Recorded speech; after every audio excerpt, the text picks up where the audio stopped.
We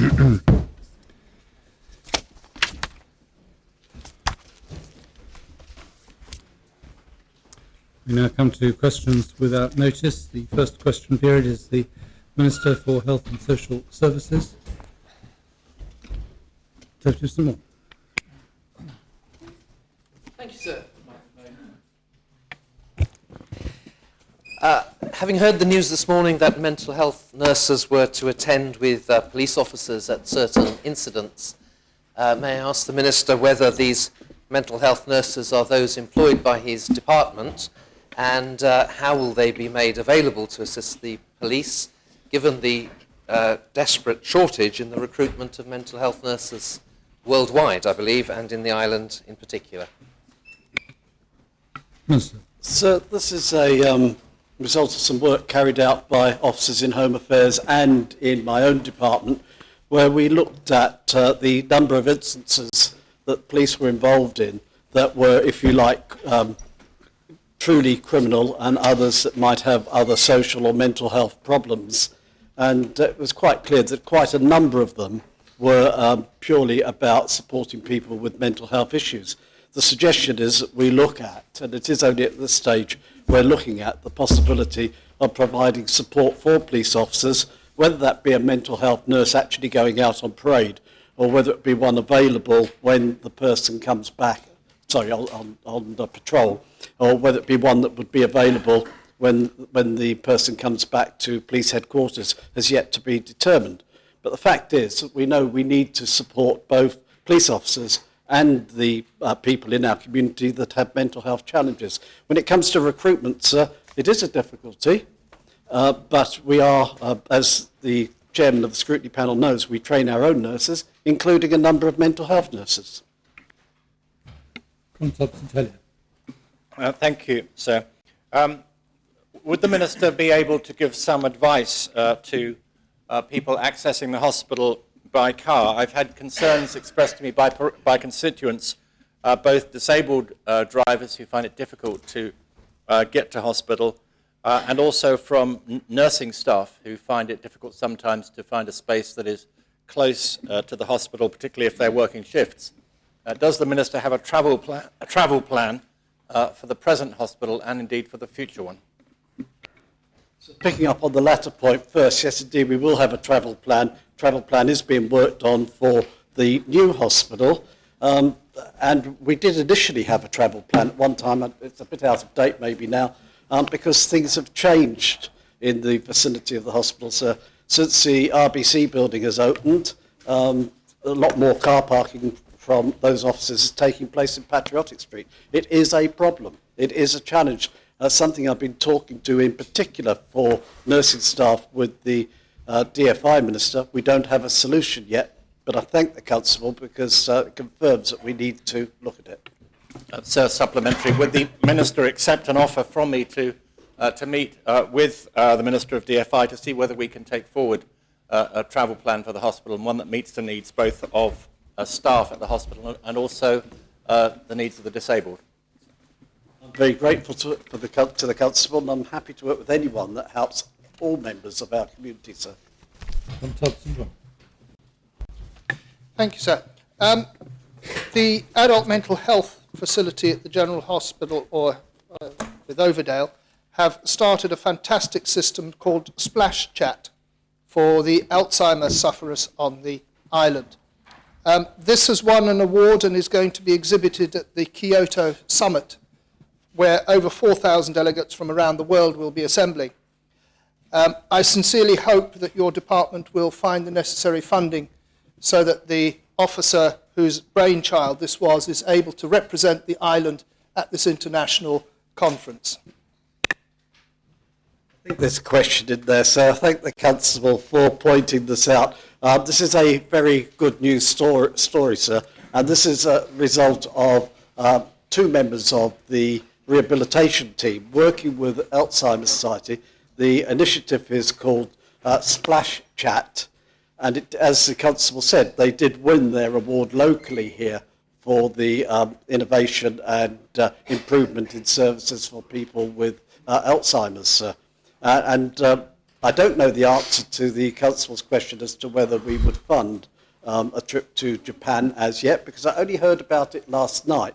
But I will do all I can to see that the recognition of these members of staff takes place, and perhaps the Assembly would like to congratulate them, sir, in being recognised worldwide for their work in Japan and being invited to submit their work in Japan. It's outstanding. And I'll see what I can do, sir, but I certainly want to thank the officers for their initiative, thank the officers for their work, thank the Alzheimer's Society for their support in it. It's made a huge difference. I went to the presentation, sir, and you couldn't help but be moved by what you heard from the users of that service. One lady said, I've got my husband back. I get him back every time we go in the water. He's his old self and he chats to me. That's got to be recognised, sir, and I'll do my best. And thank the Conotab for a slow ball. And thank the Conotab for a slow ball. Yes. Deputy Hilton. Thank you, sir. Can the Minister tell me whether the last biannual inspection of the Children's Service took place? I believe it was probably 2014, and one of the Williamson recommendations was that an independent audit took place every 2 years. Can the Minister inform me when the next audit of the Children's Service is going to take place? I don't have the precise date, sir, but I know that we've been talking at the Children's Improvement Board about independent Scottish inspection, sir. But I'm happy to come back to the member. It's not forgotten, it's in hand, but I have to say, honestly recall the date. Deputy Angelos. Thank you, sir. As a former deputy of the district that I represent, the Minister will be aware of the problem I'm about to ask him about, and it's disorderly and drunken behaviour in our parks, and in one particular right opposite the hospital. I was slightly concerned when discussing this with the police officer responsible for this area of community policing to discover that he believed that very little, if any, consultation had occurred between the police service and health with regard to some of the conditions of some of those people in the park. Could the Minister give me any assurance that there is some consultation going on between the police and the health department regarding this problem? So I can't do that because this is clearly at operational level. What I'm happy to do is to go and find out if it's taking place, and if not, why not, sir? Senator Ferguson. Given that no decision has been made as to whether there is going to be a hydrotherapy pool in the new hospital, and given that the prospects for putting a second or two top floors on Patriotic Street are highly unlikely, wouldn't it be better to sort these sort of things out before the hospital is put out to tender, as was indicated last week? So I'm afraid I'm a bit lost on putting the hospital out to tender last week. That's nothing, something I know nothing about, sir. But in relation to the hydrotherapy pool, let's be quite clear. We are going to have a hydrotherapy pool. We are still working through where that might be. In relation to the car parking, sir, the Minister for DFI has said that he would like to put two more floors on that car park. It's suitable for it, and so I think it's highly probable, not highly unlikely, that that work will happen. Perhaps I can follow up that, sir, and say, has he discussed this with the Minister for Infrastructure? Because the 1994 structural report on Patriotic Street would only allow for one extra floor, and given that the building regulations have probably changed considerably since 1994, I would think it's unlikely the foundations will stand up. Sir, unlike the Senator, I'm not an expert on everything, sir. I have spoken to the Minister for DFI, and I would say that he has said that he will look at it, and construction methods have changed considerably, sir. So I don't know all that the Senator seems to know about building, but I've been assured by the Minister that it is a feasibility, sir. Deputy Taddy. So does the Minister agree that sometimes as a society we stand by when there is generational apartheid going on? And would he consider mechanisms perhaps for links and twinning between residential homes for the elderly in the island with primary schools in the island, and to think of the benefits for that, and talk to the Minister for education about establishing such links to the mutual benefit of both the young pupils and the elderly in our island? I have to say I wondered where the Deputy was coming from at the beginning, but I understand the point of his very serious question. I thank him for it. Yes, and we'll look at having more formal links, sir, but there are lots of informal links between schools and homes for the elderly, or not necessarily perhaps the Deputy meant homes for the elderly. There's also lots of informal links between youth associations and the elderly, sir. But it is a good point. The closer we work together, elderly and the young, the more we understand and respect one another. So always happy to look at that. Deputy Sutton. Thank you, sir. Yes, as the Minister finally agreed a budget with family nursing and home care management for 2017 in more detail than the previous one, which said £6 million for services and £1 million for these different services. Yes, sir, we have, and I think it's finally agreed by both sides, although it as is currently being reviewed, because it's a legal document, it's currently being reviewed by Family Nursing and Home Care's legal advisor, sir. Deputy Marcel. Thank you, sir. Following on from Deputy Hilton's question, can I ask, when this review is done on the child service, who will be drawing up the terms of reference? Will there be independent oversight of the terms of reference, or yes, again, we'll be in the same situation where health neatly packages up the terms of reference of an independent review, and therefore actually we don't really learn anything? So the whole purpose, as the Deputy was trying to say, of an independent review is that we actually learn something from it. I haven't given any consideration as to the terms of reference at the moment, but I take on board the suggestion that the Deputy makes. Deputy Swan. So would the Minister update the Assembly on his recent meeting with the Medical Committee for Organ Transplants, which I was led to believe from a press report has recently taken place? Yes, sir. I met with the committee recently, and in fact it is the subject of a statement I'm going to make immediately after questions without notice. But we've agreed an action plan, sir, more of which I will go through later. Deputy Taylor. So a UK study recently found that there was a link between living near a road and dementia. And given my earlier question to the Minister for Environment about the tunnel and pollutions there, will the Health Minister engage with the Environment Minister to do testing, first of all in the tunnel, because that's obviously an enclosed area, but more generally for pollution around the island, to give the public relevant warning about where they should and shouldn't be able to go safely and the risks involved with that? So I think this is the beauty of environmental health now being with the Minister for Environment, got a certain amount of independence. And of course I will take notice of the reports of the Environment Minister has already said he's going to carry out real-time testing. And of course my department will take notice of that and work with the Minister where appropriate. Deputy Hilton. Thank you, sir. The Minister will be aware that there is a waiting list currently of approximately 4 months for MRI scans. I know through previous questions that a new MRI scanner is being sourced and should be in position by the end of the year. My question to the Minister is will he consider running the existing scanner alongside with the new scanner in order to get the waiting lists down to a more acceptable level? Let's be clear, urgent MRI requests are met very quickly. It's not just a case of running 2 MRIs. You then need extra radiographers, you then need extra X-ray technicians.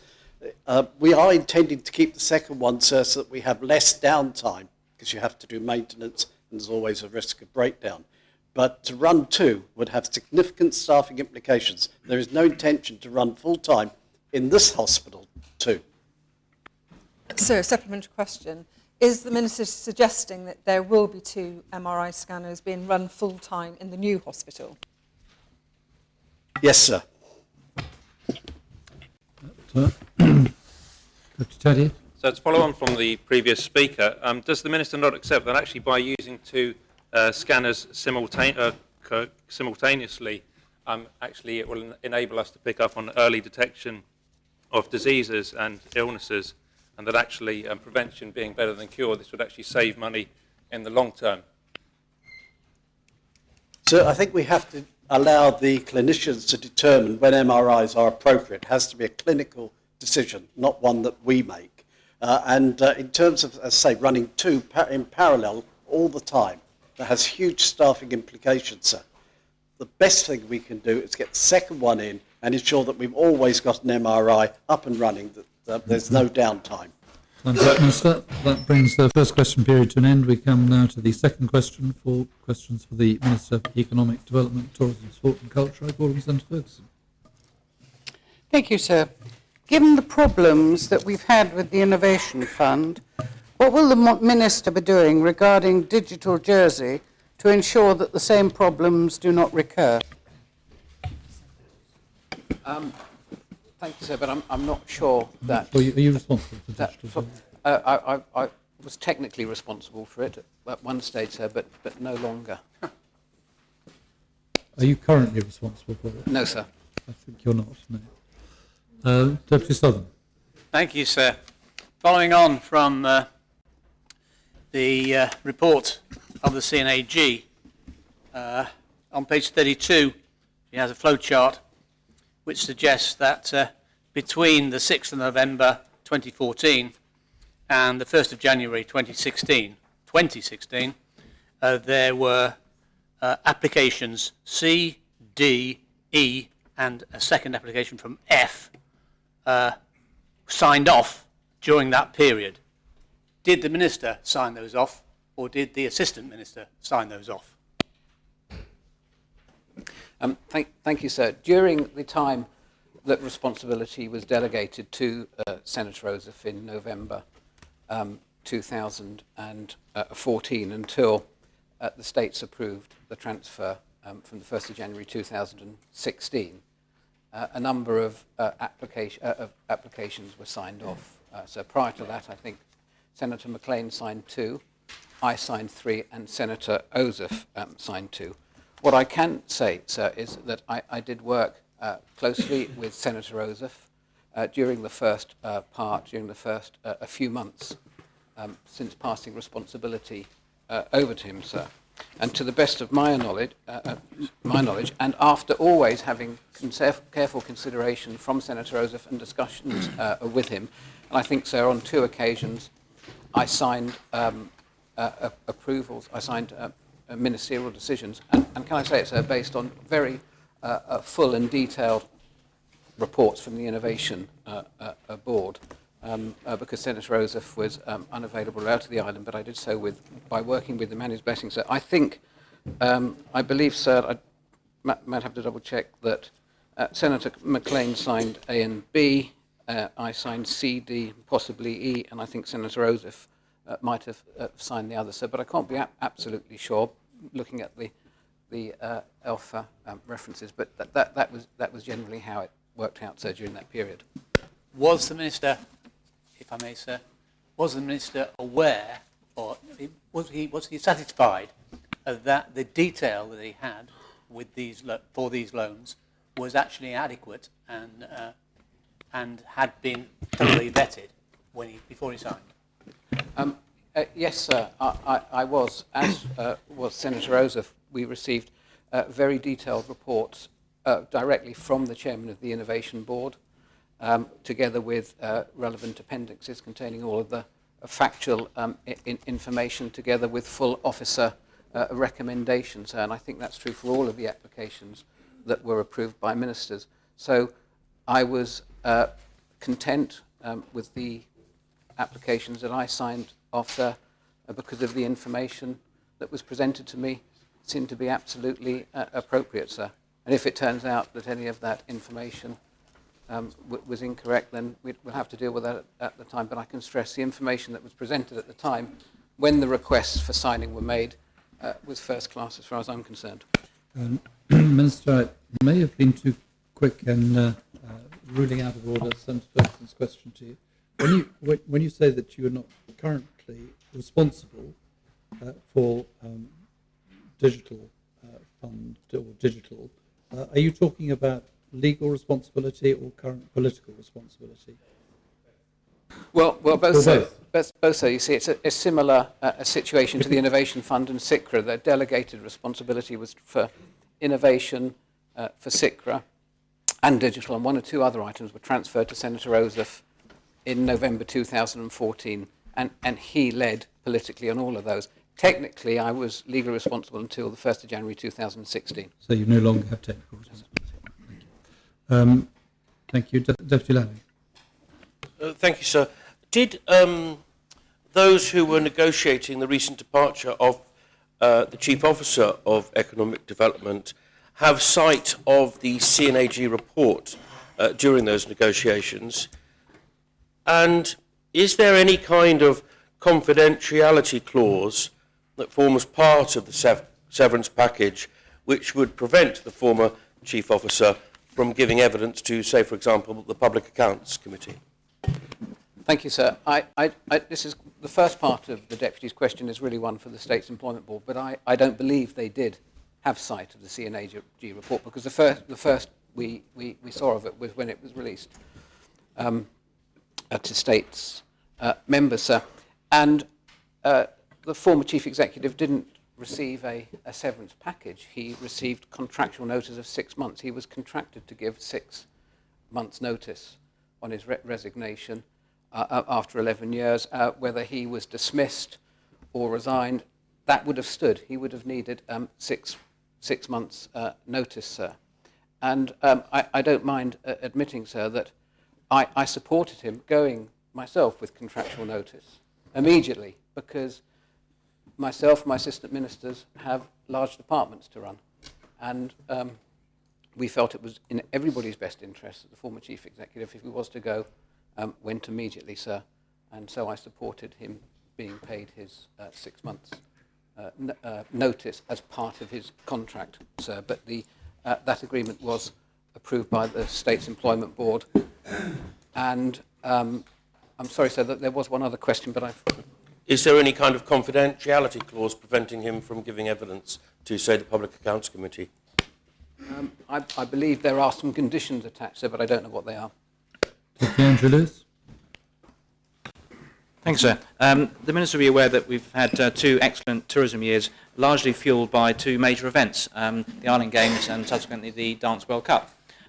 Does the Minister and his department have any huge ideas for the future? Because clearly when you have a mass event, it does encourage significant numbers to come to the island. Does the Minister have some plans for the future to have such large events again? Because clearly the economy, the tourism economy and other elements of the economy benefit significantly from such event-led tourism. Can I thank the Deputy for that question, sir? And it's fortuitous he did ask at this time, because I'm expecting another update for the newly formed events Jersey, sir. But yes, we do have plans. Not only do we want to build upon our existing events and make more of the Battle of Flowers and the International Air Display and such like, but we have ambitions to bring in larger events, and I'm talking about events that bring in hundreds, if not thousands of people, especially during the shoulder months. It's very high on the Visit Jersey agenda, and Events Jersey are working on it now, sir, and I hope to be able to make some announcements to that end in the not too distant future. But thank the Deputy for this question. Thank you. Deputy Breville. Why was the Minister's former chief officer's resignation accepted days before a damning report was due to be released? Would it not have been better to refuse it and dismiss the individual instead? The Minister has just answered a question which indicated that there is absolutely no difference with somebody resigning or being dismissed in their payoff. Is this correct? Deputy, I'm not sure that the Minister can answer the State's Employment Board. If you formulated your question by asking whether he made any representations to the State's Employment Board, that would be permissible. Has he made representations of that nature? I supported the decision of the State's Employment Board, and I'm not sure that we can decline a resignation when it is attended. If somebody wants to resign, we can't say, no, you have to stay on. To be clear, though, sir, I did not want the former chief executive to work a notice period because I thought it would have been counterproductive to the work of my department. Deputy Taddy. Fascinating stuff, sir. The Minister said that he was responsible for signing off loans C, D and E, which are listed on page 34, Appendix 2 of the CNAG's report. Can the Minister tell us, when he signed those loans off, was he aware that not one of those had any phased drawdown, any personal guarantees, or any royalty agreement included as part of the conditions of the loans? I would have been aware of all the conditions, although I can't remember the detail now without going back and reviewing the decisions. So I think the answer to that would have to have been yes, sir, because I based the decision to sign after having detailed talks with my colleague, Senator Ossoff, and upon strong recommendations from our officers and the Innovation Board.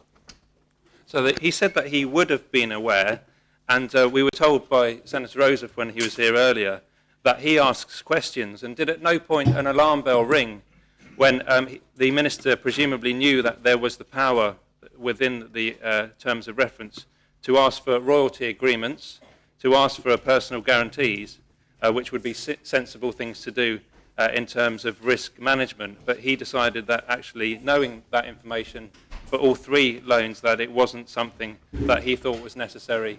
Did he ask any questions in relation to that? Was he comfortable with this added risk, which the CNAG has further pointed out in the publishing of her report? So I did ask many questions, as did Senator Ossoff, when we were considering these applications.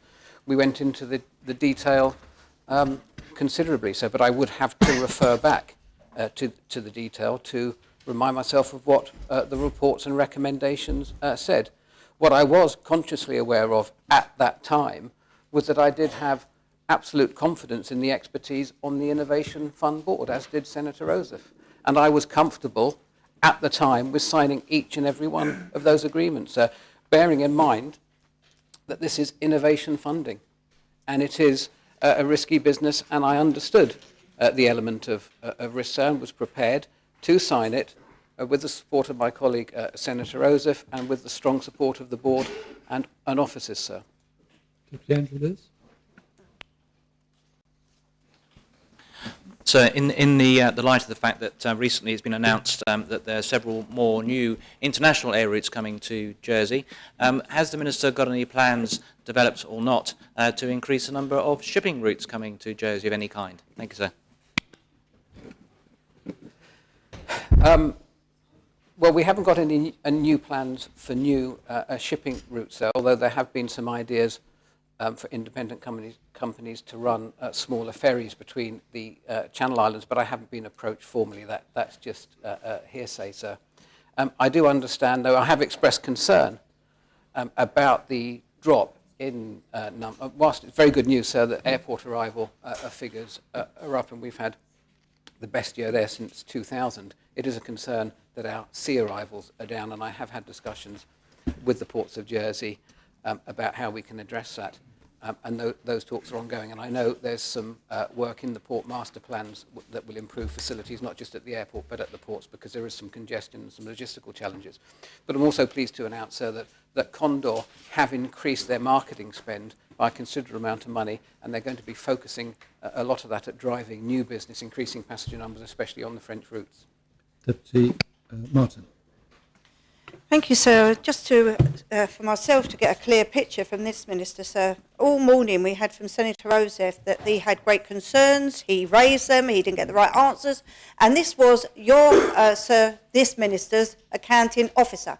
Did at no time you talk to Senator Ossoff and raise these concerns on his behalf if he wasn't getting the right answers? And if not, why not? Thank you, sir.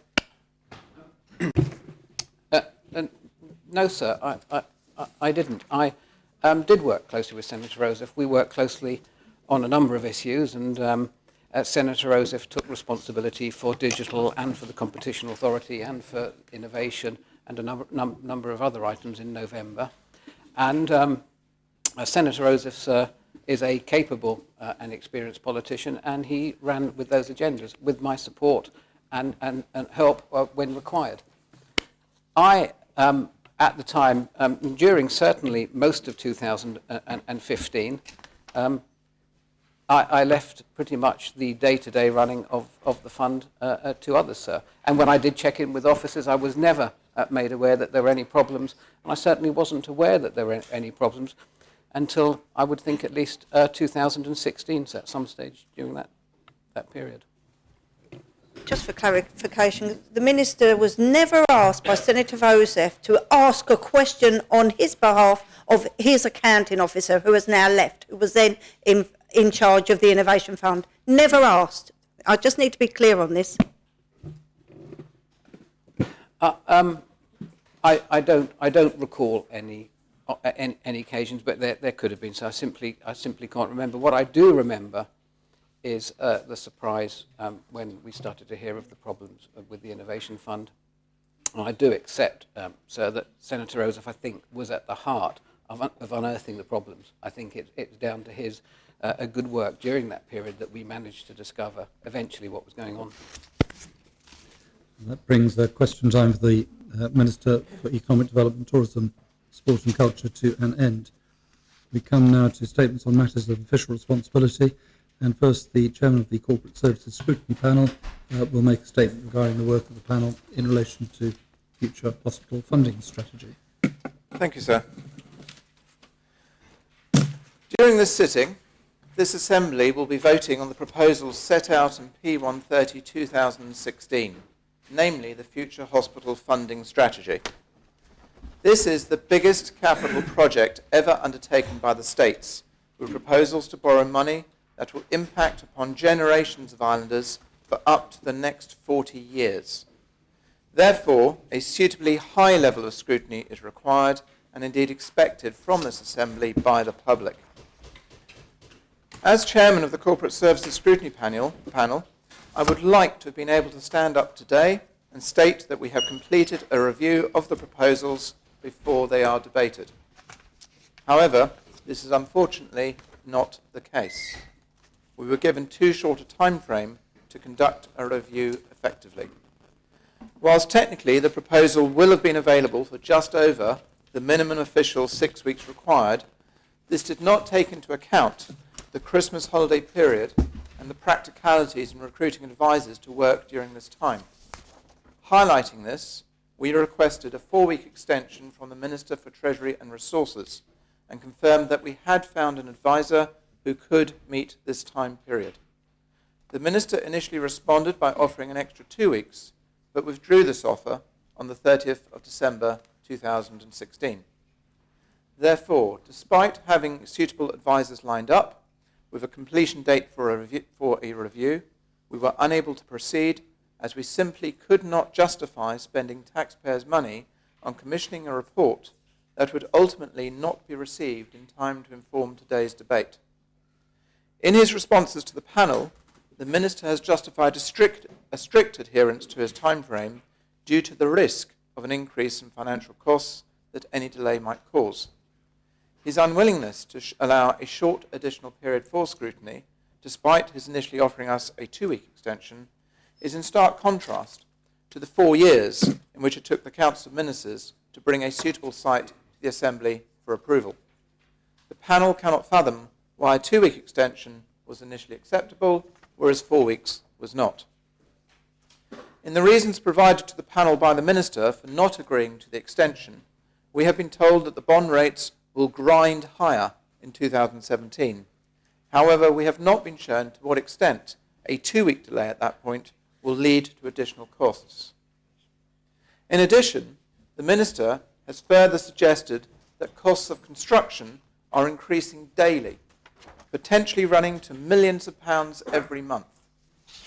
Now, this seems odd, considering that during a public hearing on the 4th of November last year, scrutiny was informed that the hospital's capital cost had dropped last year from £490 million to £466 million due to lower inflation forecasts.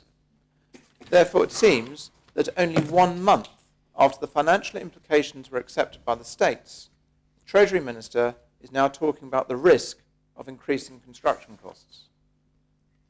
In the absence of sufficient time to undertake proper scrutiny and provide members with detailed findings and recommendations on the proposals, there are certain key safeguards which the panel considers should be included within the proposition. The Minister's final response to the panel, declining the requested extension, did not leave sufficient time to coordinate a panel response before the deadline for amendments on the 3rd of January. Therefore, the Constable of St John submitted an amendment in his own name with panel input. The panel emphasises that this amendment does not represent the sum of the concerns of the panel, but rather an initial observation using the time that was available to us between the Minister's response and the deadline for amendments to be lodged. To summarise, the project being debated today is to fund the most expensive capital project that the States has ever entered into and will result in the island having the highest level of debt in its history. The role of scrutiny is essential to thoroughly examine such proposals, which takes time. When the 6-week prescribed period encapsulates 2 major public holidays, this becomes exceedingly difficult. Quite reasonably, the panel requested an extension to allow a suitable level of rigour to be applied to their work. This was rejected by the Minister. Members will know that they have the ability to refer this matter to scrutiny at any time during the debate. In that event, I can confirm that the panel is ready, willing, and able to take on such a review. The advisers are standing by, and we can report back within the time frame permitted under standing orders. Thank you, sir. Are there any questions for the chairman of the panel? Well, then we come on to the statement to be made by the Minister for Health and Social Services regarding the travel policy and organ donation. Thanks, sir. So at the start of this new year, although it seems a long time after this morning, I'm pleased to be able to make a statement on policy. They relate to patient travel and to organ donation. So living in Jersey means that we have many advantages. However, a less welcome aspect is that being a small island with a relatively small population, it is not always viable or indeed safe for the Health and Social Services Department to provide all the services here in Jersey. Nor is it always appropriate or feasible to deliver some complex surgery or treatments on the island. There will always be cases where islanders need to travel to the UK to access certain specialist treatment Minister, that are not... Just a moment, please. Thank you. Actually, could I have a copy of the statement? I've not been shown it yet. Oh, sorry, so has it Could I not have gone a copy round? of the statement? Usher, can I have a copy of the statement? Just bring that in.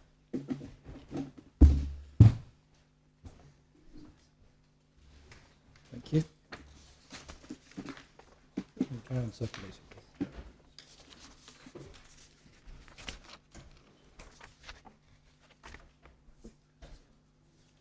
Easy go.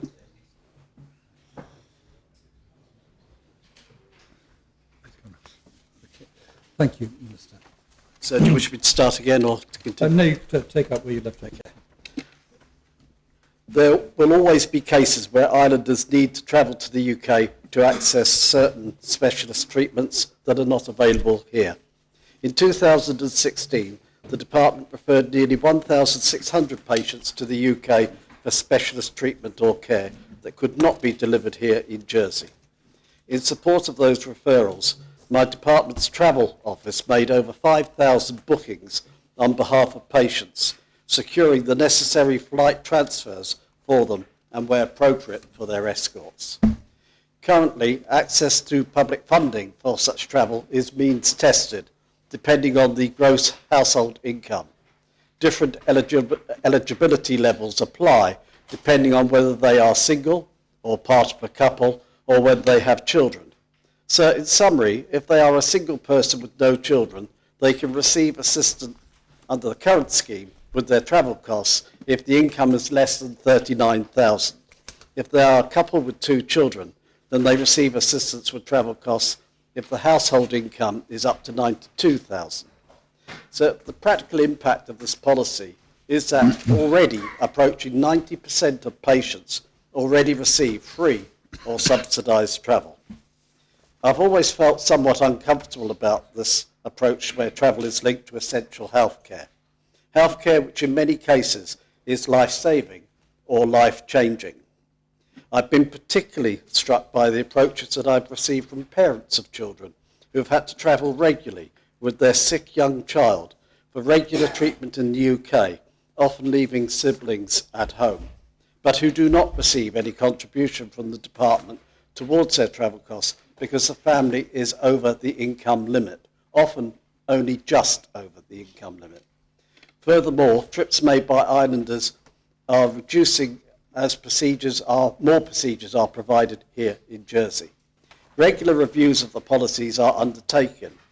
We are looking at looked at sharing the financial costs more equitably across with the members of the public, sir.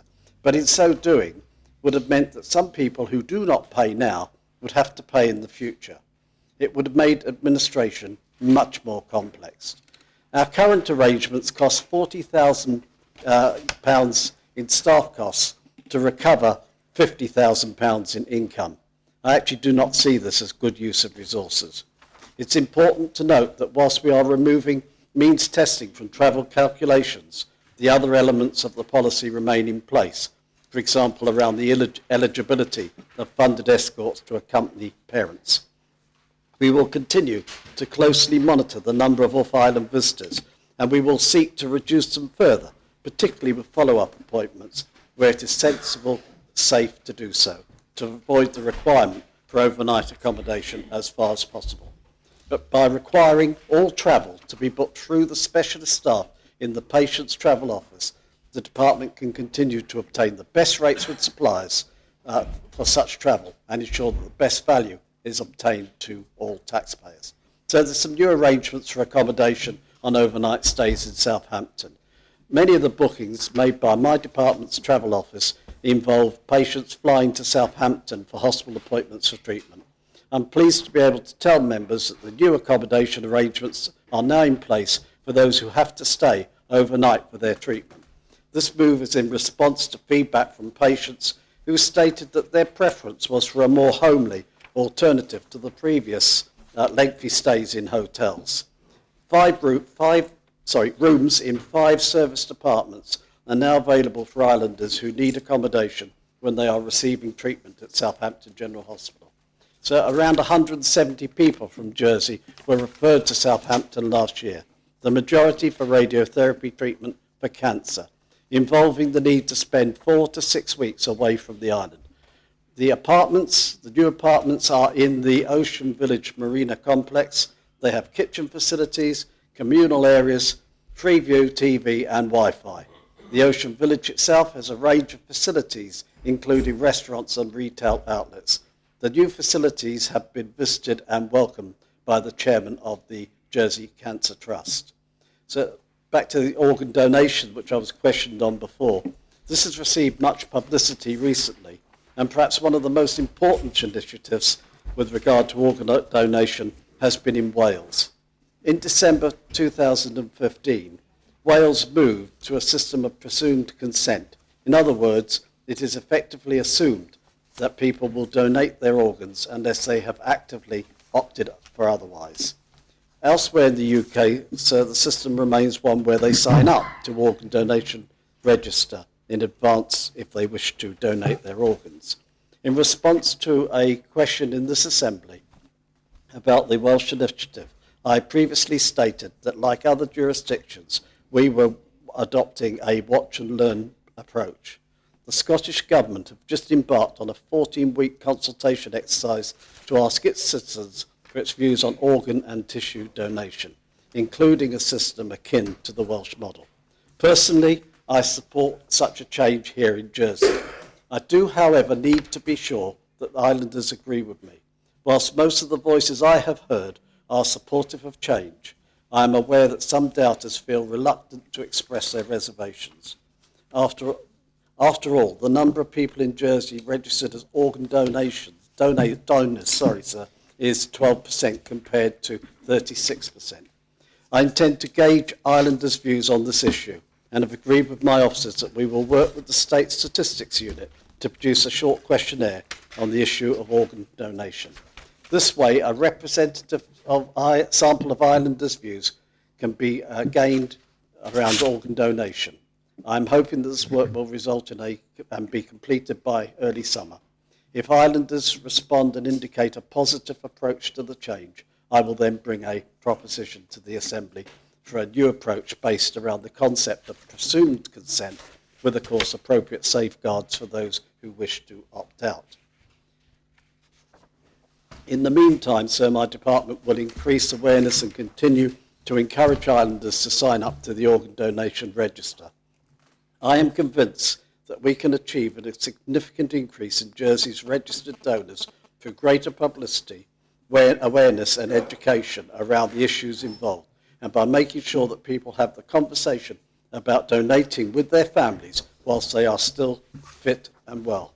It is far too late, in my view, far too late and entirely unrealistic to leave this until the emotive aftermath of a potentially fatal accident. Whilst the Islanders on the register is lower than the mainland, we can take some solace from the fact that in terms of organ donations made by Islanders, we are making a fair contribution. In the last 6 months, Jersey has referred 4 possible donors to the UK team. One of those was suitable and several organs were successfully used. Recently, sir, and in fact today, one of these operations is happening. Recently, we've undertaken the first corneal transplants locally with donor material sourced from both the UK and United States. And there's one such procedure happening in the General Hospital in Jersey today. We are looking at the prospect for providing more donor tissues. Losing a loved one can be a very traumatic experience, but for many people, the knowledge that organ donation is saving and transforming lives of others can provide comfort at the time of loss. I'm hoping that the very fact I'm raising this issue today could mean that more families will have conversations around the issue, and that people's wishes are therefore more likely to be known and acted on, whatever system we ultimately put in place around organ donation. Thank you, sir.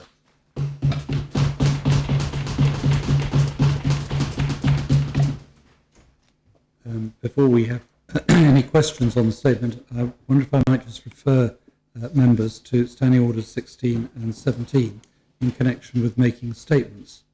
Standing Order 16, which deals with personal statements, says the member of the States who wishes to make a statement during a meeting to explain a matter of a personal nature shall seek the leave of the bailiff no later than 5 p.m. on the working day preceding the day the statement is to be made. The content of the statement must be personal in nature. Standing Order 17 deals with matters of official responsibility.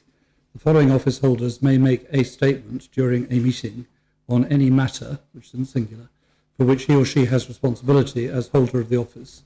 Any minister, chairman of PPC, chairman of PAC, scrutiny panels and others there. Any member of the States may make a statement during a meeting on a public matter for which the member has an official responsibility.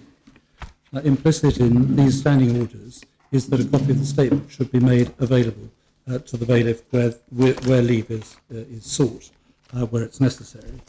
Under Standing Order 17, the person wishing to make a statement on a matter of official responsibility is to give notice to the greffier no later than 5 p.m. on the working day preceding the day the statement is made. The reason that's important is to ensure that the gref and the presiding officer has an opportunity to consider what statements are being made and to look at any suggestions in the context of the statement that might be relevant. When I said any matter in the singular, this very full statement from the Health Minister contains 2 quite separate matters, and in theory, and this is why I say this, and I absolutely don't suggest the Health Minister was doing this, in theory one could limit the number of questions by putting completely separate issues into one statement. And I'm absolutely resolute that's not going to happen. And for that's one of the reasons why I'm going to extend question time to half an hour in relation to this particular statement. It probably won't be necessary, but anyway, half an hour is what is going to be allowed if needed. Now, Deputy Kevin Lewis. Thank you, sir. Regarding the second section of the Minister's speech, sir, I fully support organ donation. I've got my blue donation card here, and I've informed my wife and family of my wishes should anything happen to me.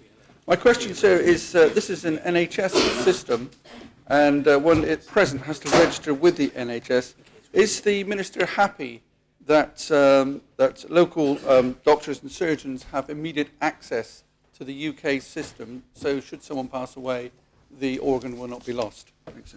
Yes, sir. In fact, there's a misconception around organ donation, sir, in so much as some people think we have a Jersey register and a UK register. In fact, there's only one register. The good deputy, sir, will be on the UK organ donation register, so there is only one register. I met with the UK transplant officer recently, so I'm confident of what I'm saying in terms of looking at this new policy. Constable Creville. I wonder if the Minister could confirm or otherwise if the minibus service from the hotel that's currently running or did used to run will still be operational when the new apartments are taken over as opposed to the hotel. So I'm afraid that's one I'll have to come back on. I'm not aware of that at all. I was aware that there was a minibus service. I didn't ask the question when we were looking at the apartments, sir, but I will come back and let the constable know. Deputy Kevin Lewis, you want a supplementary? I'm sorry. Yes, thank you, sir. I know it's only one system we have. It's NHS printed on my donor card here. But my question, sir, was the local surgeons have immediate access to this information through computer systems or otherwise to determine who is and who is not on the system in Jersey? Right, I understand the question. So, yes, sir, I believe so. From the meeting I had with the committee, the Transplant Committee, and the UK Link representative, I believe that is the case. Deputy Tati? Yeah, can the Minister talk about what he envisages would be the process for automatic registration, given that it's the UK NHS list that is being used, one centralised list? Would it be, who would transfer the information to that?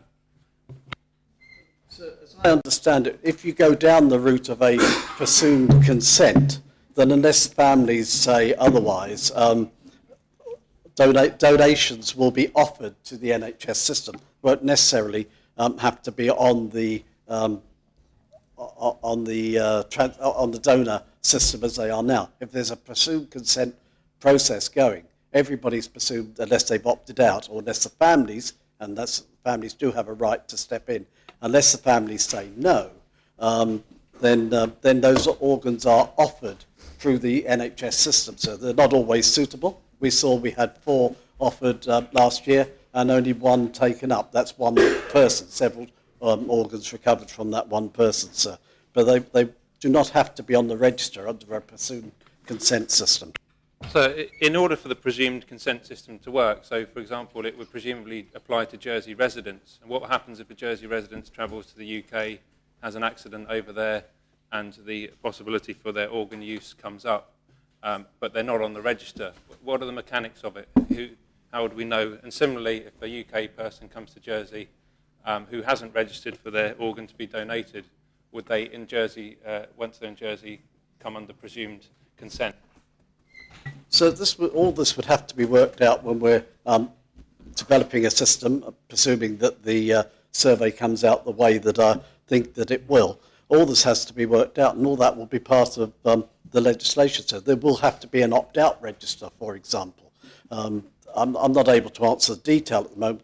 At the moment, it seems to me that we need a policy change, and I want to see how people feel about that change. Teddy? So how do we engage in a public consultation, which some might say is actually unnecessary, because I think we're pushing on an open door here, and we're simply changing the mechanism that there will be organ donation one way or the other. It's just we're changing consent from being presumed to, from being not presumed to presumed. But if the public don't actually know how it's going to work, and they will ask questions like the ones I've just asked before being able to say yes, no, don't know to any of the questions in the consultation. So will the Minister be providing an example of what his preferred methodology is before embarking on this consultation? Yes, sir, and that's precisely why I said we need 6 months of informing people as well as doing the survey. So there'll be an intensive publicity around organ donation, sir. But I think, like the Deputy, I do think that the majority of the public are in favour of this initiative, but I do want to find out what concerns people may have, and that's why I want to use the very good officers of the Independent Stats Unit to get appropriate questions, but I don't want to carry out a full public consultation. It's expensive and unnecessary. Deputy Simon. With regard to the travel arrangements, can the Minister tell the Assembly what would be the arrangements for a child travelling for treatment? So in other words, would a parent be funded? Would both parents be funded to accompany that child? And also adults wishing to travel who may not feel that they can travel on their own. Would a spouse or member of the family be permitted to accompany them? Well, I'm sure would be permitted to accompany them, but to what extent would funding take place if that adult feels vulnerable and not able to travel alone? In that respect, sir, the policy hasn't changed. Children under 18 are entitled to have an adult to travel with them. Members of the public over 75 are also entitled to have a member of the public travel with them. In all other respects, if there is a medical need for a nurse or a parent to travel, then that will be paid for as well. The Deputy asked a very specific question, sir, about a child maybe wanting to take both parents. That in the normal event, it would only be one parent. That is the policy at the present time. There are one or two exceptions for very sick children, but on the normal event, as per the policy today, only one parent is funded. So has that been reviewed in the course of this recent review in the light of representations the Minister may have received? And is it not something that the Minister could have considered, if not so, that two parents might wish to accompany their child, but may not be in a financial position to do so, should, in the light of the fact that that treatment cannot be offered over here, should the whole family be supported in the trip to the UK? Thanks. So we did look at this and consider it and discuss it at length. But if you do more of that, then you have to do less for other people. And this way, all families get some support. As I say, the policy hasn't changed in respect of children under 18 are accompanied, adults over 75 are accompanied, and the in between only when there's a need.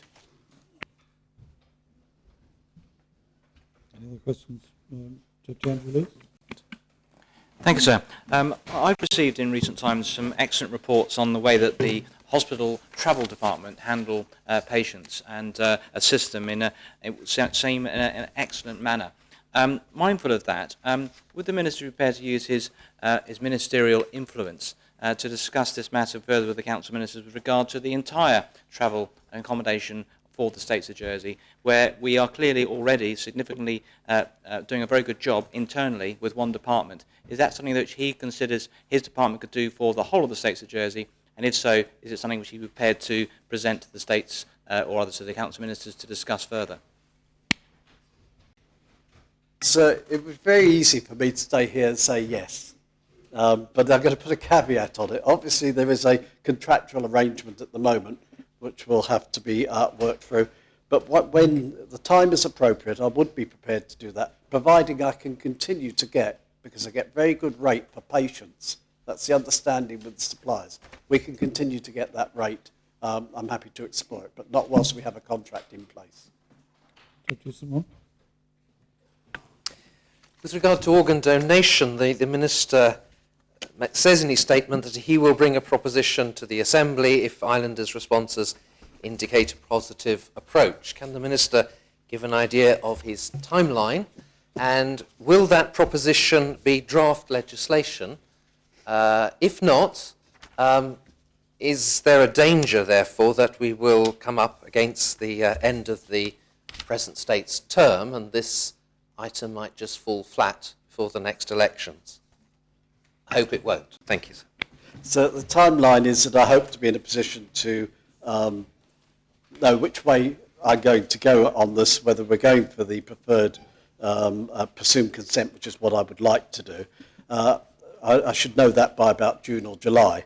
I will have to seek some advice from law draftsmen as to whether we could come back, because I think this will be a fairly complex piece of law, or whether we could look at Wales, for example, and see whether that could be adapted. I don't know the answer to that, to be honest with you. Something we will do as we're working our way through the process over the next few months. Deputy Marston. Thank you, sir. Within that, I wonder if the Minister could just explain what process of informing and educating the public before this consultation is undertaken, because I still think there's a lot of misinformation, a lot of non-understanding out there about, whether members of the public feel that the information they need about their organs and whether they would want to opt for a different system or not. So what public information programme will the Minister put in place, if any? So at this stage, all I can say is that we formed a small group of clinicians, myself and hospital administrators, to ensure that we have a plan to get out there and get that publicity out there, answer the sort of questions the Deputy's talking about. So there is a group formed to meet next week for the first time, and we'll start to progress that, sir. Well, and no other questions Sir. that Deputy Taylor. Thanks, sir. When giving media statements about organ donation, I think the Minister was quoted, I hope correctly, about favouring a soft opt-out option, or soft opt-out for organ donation. Would the Minister explain whether he said that and what he means by that? Yeah. I did use the term soft opt-out, sir, because that's what's in a lot of the clinical papers, but realised straight away, in fact it was the Chief Minister that pointed out to me very quickly that people don't know what soft opt-out means. What they actually mean is there's a presumed consent, but that the family would have the final say. So, and presumably that's either the Minister or the Chief Minister's preferred option, but does he think that actually it's useful to put that on the record before any consultation is taken place? And as a supplementary, perhaps, sir, is it right that the family of a deceased person can actually override the wishes if that person hasn't actually taken the opportunity to opt out during the course of their lifetime? So these are all matters that we will be consulting on. That's exactly why you can't just say I'm going for an opt-out position or a presumed consent position. That's exactly the sort of thing we need to ask about.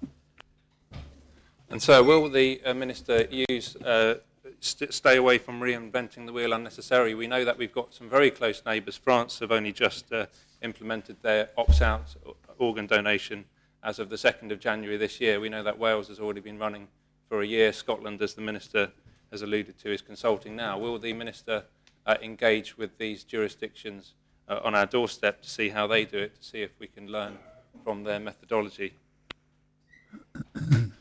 Yes to that, and also, just as importantly, sir, we are in close consultation with the National Transplant Authority, sir.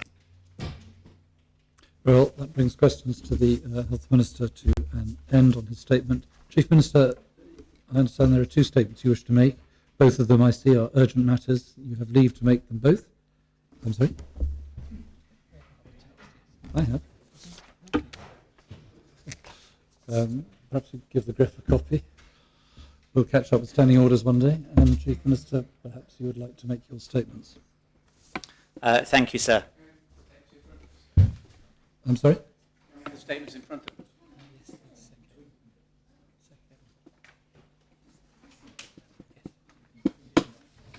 Well, the usher is circulating them. It's the usual way. It has been extremely disappointing to see the serious failures highlighted in the Controller and Auditor General's report on the Jersey Innovation Fund. While the concept of the fund was a good one, and this kind of scheme works well in many countries, we have been let down by inadequate management and governance. Although the fund was established with terms of reference that were reviewed and amended by scrutiny, then approved by this Assembly, its subsequent operation has lacked vigour. Supporting innovation involves careful weighing up of evidence and ideas and not every startup or young business will succeed. However, there were not strong enough controls in place for the use of this fund.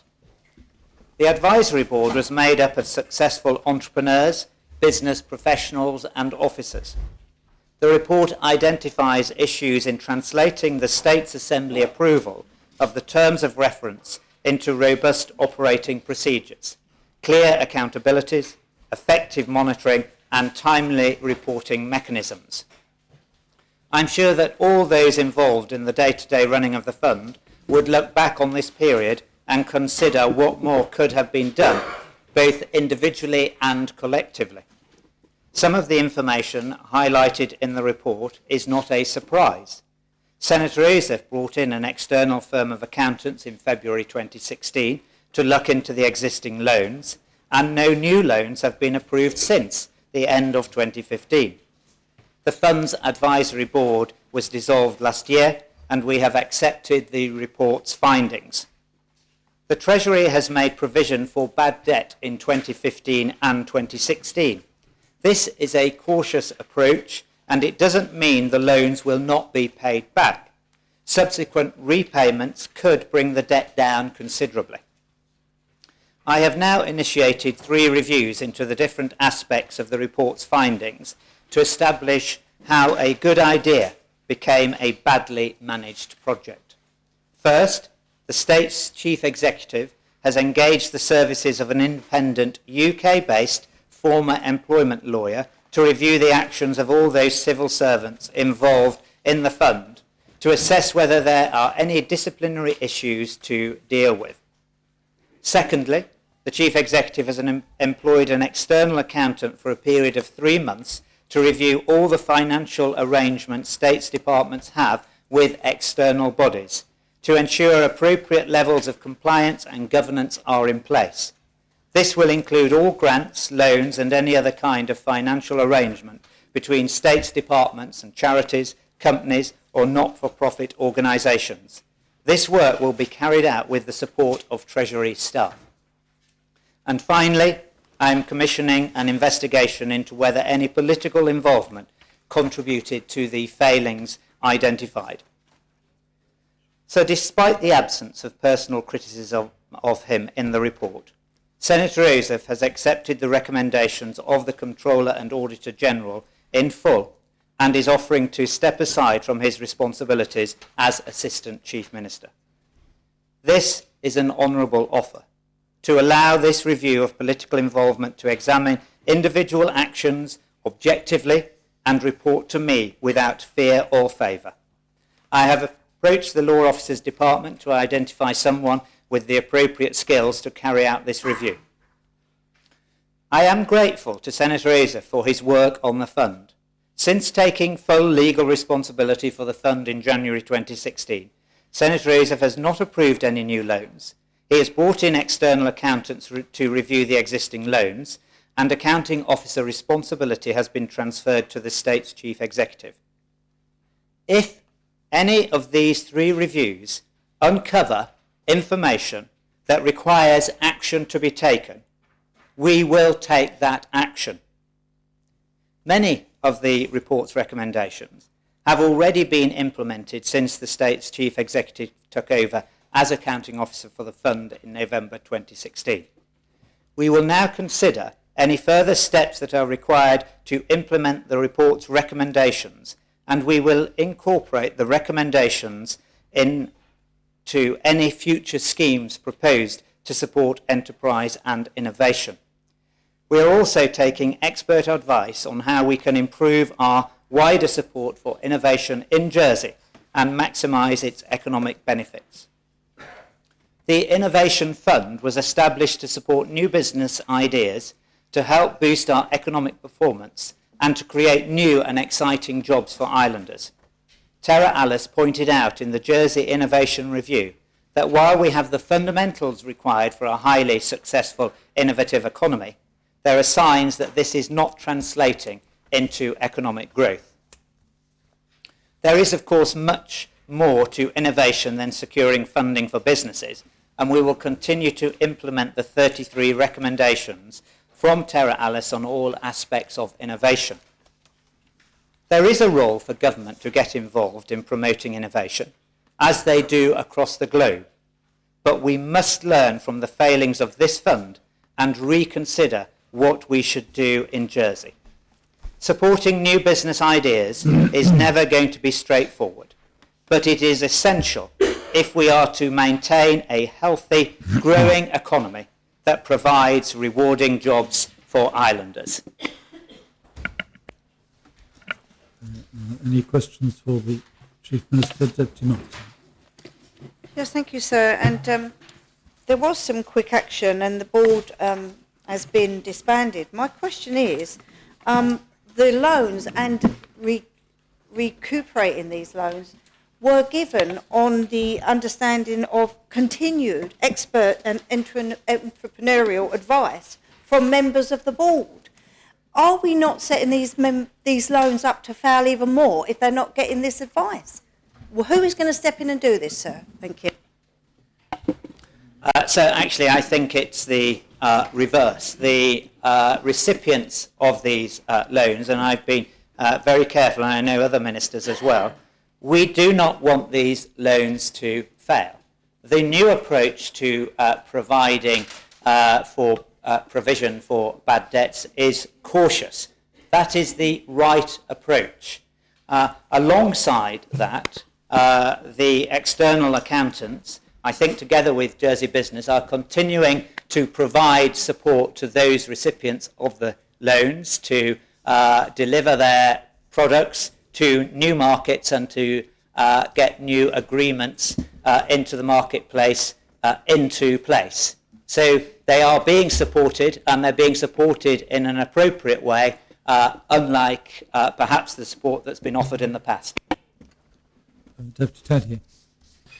The Chief Minister said that he would ask anyone who was leading the inquiry to pose the question, did any political involvement contribute to failure of the fund? But would he also ask perhaps what's arguably the more pertinent question, did any lack of political involvement contribute to the failure of the Innovation Fund? Because it seems to me that we've had, from the various ministers and assistant ministers, a complete lack of political oversight, and that question needs to be asked as well.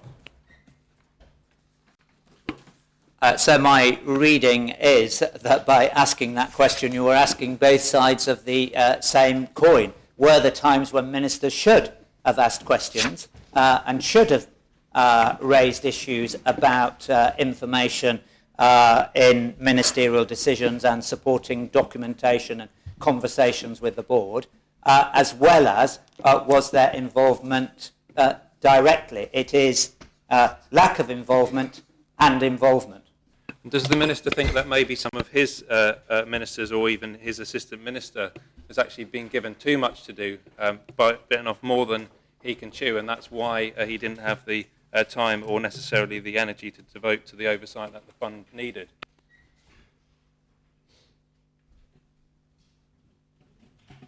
So Senator Azef is without doubt one of, if not the most hard-working member of this Assembly. And I know, sir, that members across this Assembly work many, many hours a day. And Senator Azef is dynamic, he is creative, and he finds solutions to problems, and he gets things done. And so we see from this report that with his direct legal responsibility from 2016, he got things done. And therefore, so I don't accept what the Deputy is trying to suggest. Deputy Southern. Yes, sir. Does stepping aside from my responsibilities mean offering my resignation? Has the Assistant Minister resigned? Has the Chief Minister accepted that resignation? And if not, will he dismiss this Assistant Minister?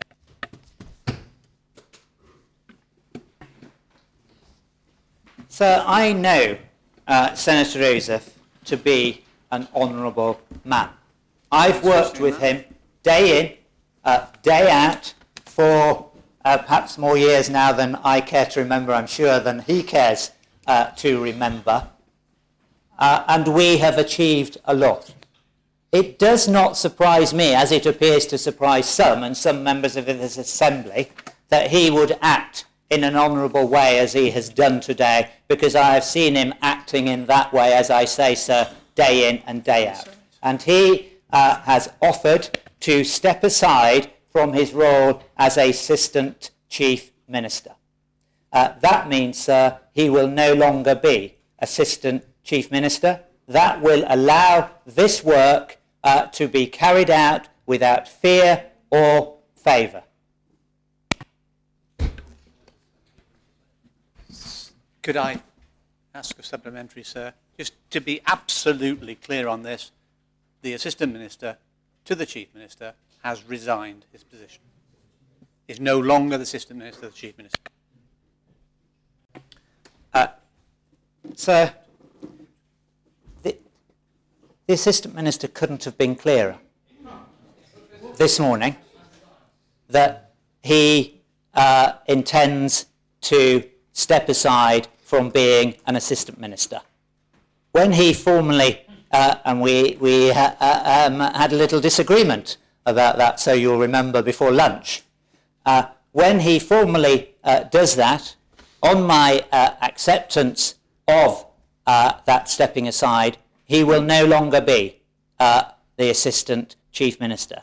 But, sir, it appears to me that some members continue, as the Senator Joseph said, to want to carry out a witch hunt, rather than to allow the reviews to take their course and then make decisions based on the evidence that those reviews bring forward. Chief Minister, I think the Assembly is entitled to be quite clear about the position, and as indeed are the public. As I understand your answer, the Senator Joseph has volunteered to step aside. He hasn't yet done so, and so as at the moment he remains in place as an Assistant Chief Minister. If he makes that offer to you, you will accept it. Is that the position? So he's been quite clear that he will be doing that, and when he does, yes, is the answer. Thank you. Deputy Kevin Lewis. Thank you, sir. The first part of my question has been answered, sir. My question is, what now for digital financial services and innovation, and who will be replacing the Senator on the Brexit subcommittee?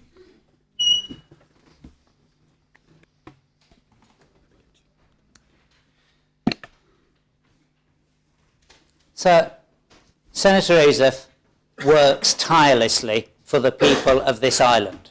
And I don't this afternoon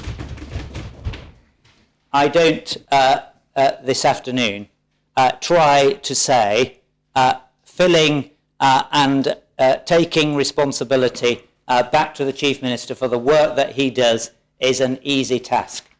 It is not. Because he is able to balance a workload in a way that many cannot. Currently, I am proposing that I will take the day-to-day responsibility for financial services, which is extremely important, as changes happening there. And I will give consideration throughout the course of the rest of this week. Together with Senator Joseph, there might be some trips that that's already been paid for, that it would be suitable for him to carry out on behalf of Jersey. But the actual details of who then the responsibility will move to, while Senator Joseph is no longer the Assistant Chief Minister, I will be working on during the course of this week. Dr. Musson. Thank you, sir.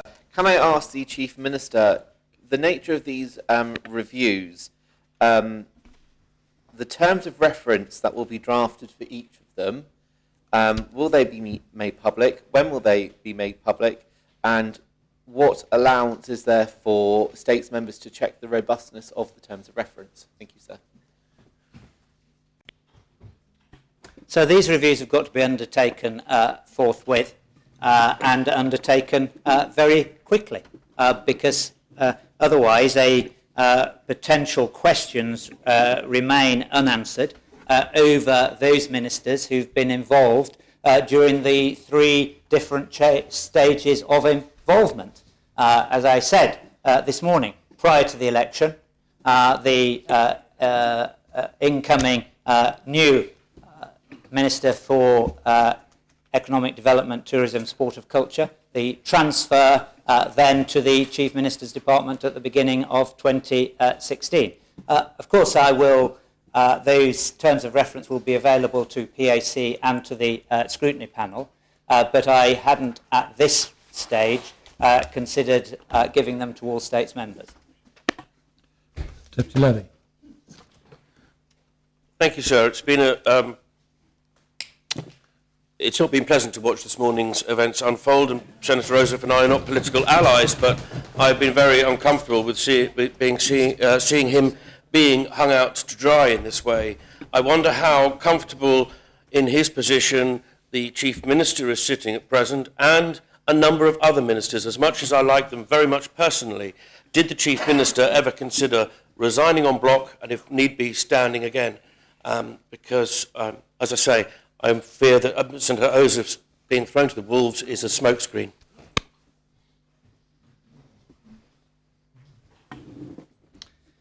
So there's a reason that I have requested and instructed these reviews to be done, so that the Deputy and other members of this Assembly can be satisfied that responsibility is resting in the right place.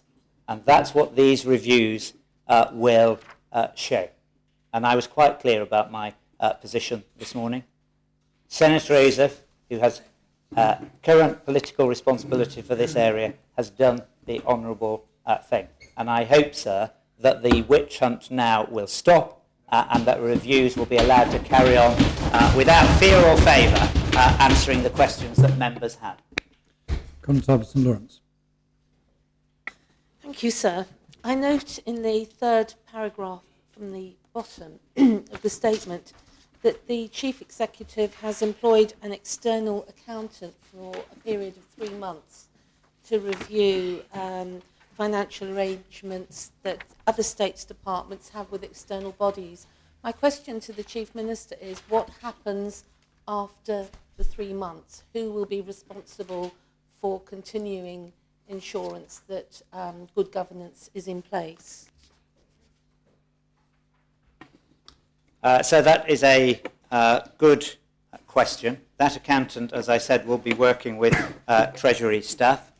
It will depend what that accountant finds. I understand states members' concern, which mirrors my own concern, about giving confidence in the processes and the governance that we've got in place right across the states when it comes to dealing with third parties in this regard. That confidence, that trust, has to be rebuilt, and it will be a slow process to rebuild that. The Treasury Department is in the process of strengthening its arrangements with regard to third-party arrangements, and I suspect that ultimately, once this 3 months' work is completed, they will consider whether they need a person to continue that work, or whether it will roll into the strengthening oversight arrangements that they are putting in place and that they have money in their budget for. Deputy Lafondre. Sorry, I wasn't expecting to be in the queue. I meant to be this soon in the queue. The Chief Minister made reference to a political review. Could he clarify 2 things? One is who will actually be performing that aspect of one of the 3 of the reviews, and will it, for example, address statements made or in either questions or reports made to this Assembly? And by way of an example, sir, and I raised this because I was going to ask it previously and I didn't get the time on a particular question. A statement was made by Senator Ozef in June in answering to a Deputy Mesic, I think it was, saying, I have reviewed the way decisions are made, and I'm satisfied that both the board and officials have carried out what this Assembly asked. I think from the point of view of clarity, and I accept the point the Chief Minister made about the honourable thing to do, which I agree, I think for clarity, those kind of statements need to be considered, because obviously there is a perception, at the very least, that what has been said and now what has been found out do not necessarily correlate. Thank you, sir. So Senator Joseph was quite clear this morning, as I know that both the Treasury Minister and the Economic Development Minister will do and are doing. All relevant information, and the information that the Deputy just read out is relevant. All relevant information will be reviewed, and I hope that Deputy Bree, Chairman of his panel, will do a detailed and thorough review of all the information, as well as the independent review that is being proposed will be carried out by a UK QC, will do as well. That brings question time to an end, the 15 minutes having expired.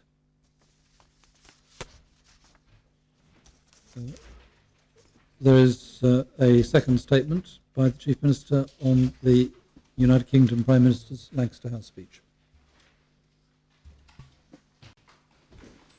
Thank you, sir.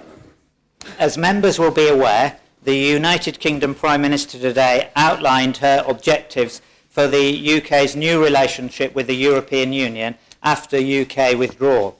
She said that the UK government would seek a new, positive and constructive partnership with the EU, which would involve a new customs agreement with the EU that removes as many barriers to trade as is possible, and which gives the UK the ability to enter into new trade agreements.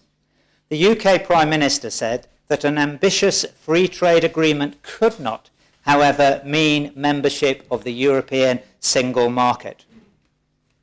Members, sir, will recall that on the 27th of June 2016, shortly after the UK referendum on membership of the European Union, the Government of Jersey issued a report setting out our broad objectives with regard to our own future relationships with the UK and the EU. Since that time, we have been working closely with the UK Government to ensure that our interests are fully understood and taken into account. Our primary objective was identified as preserving the substance of our relationship with the United Kingdom.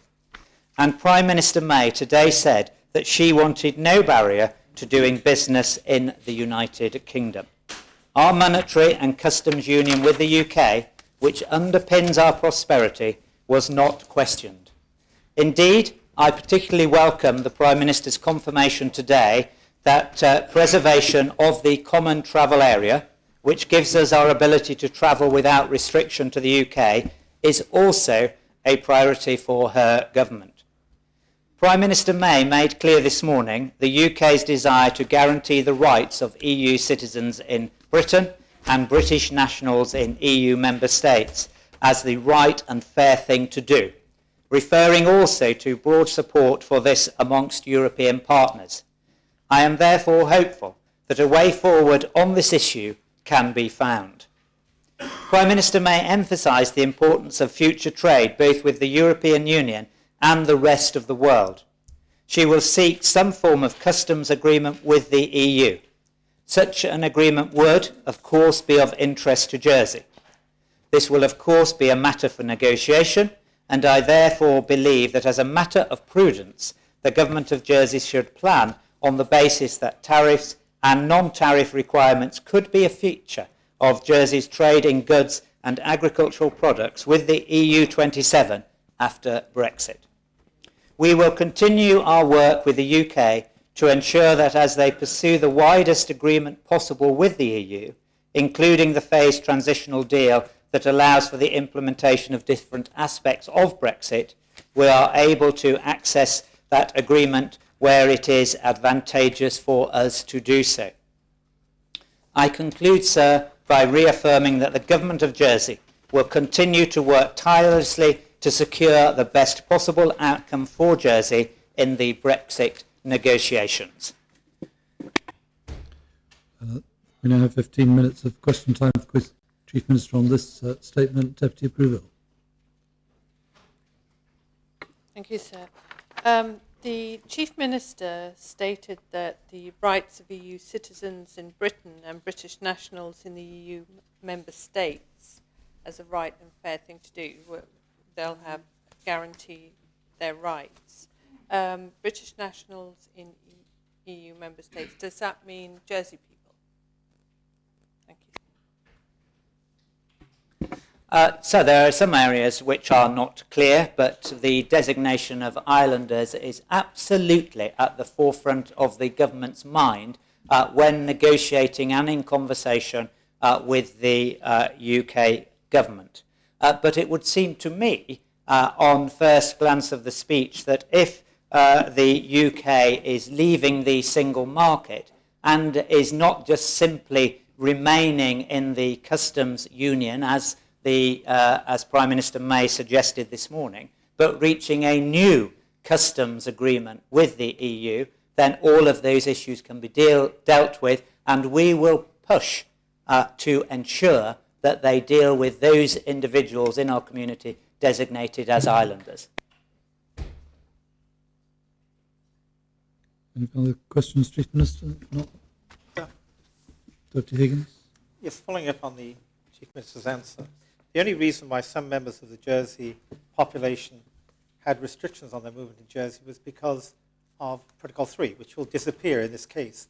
And therefore, will the Chief Minister confirm that all citizens should be treated exactly the same? There should no longer be a cut-off, and that will be part of any negotiation that we have with them. So the Deputy is absolutely right, and that is the aim of the Jersey government. Questions, Chief Minister? Very well. And that brings the statements to an end.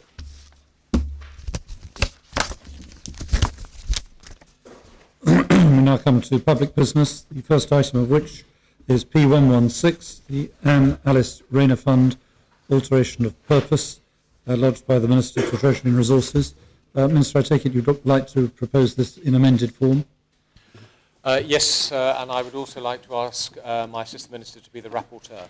Yes, step by step. Members agree it should be taken in amended form. Then I ask the greffier to read the proposition. The States has to decide whether they are of opinion to amend the Act of the States dated 27th March 2001 concerning the Anne Alice Rayner Fund by inserting as an additional object in subparagraph A, 3, the making of grants in support of any charitable institution or charitable home other than one owned and administered by public funds, which has for its object the relief of persons in pecuniary need. Assistant Minister.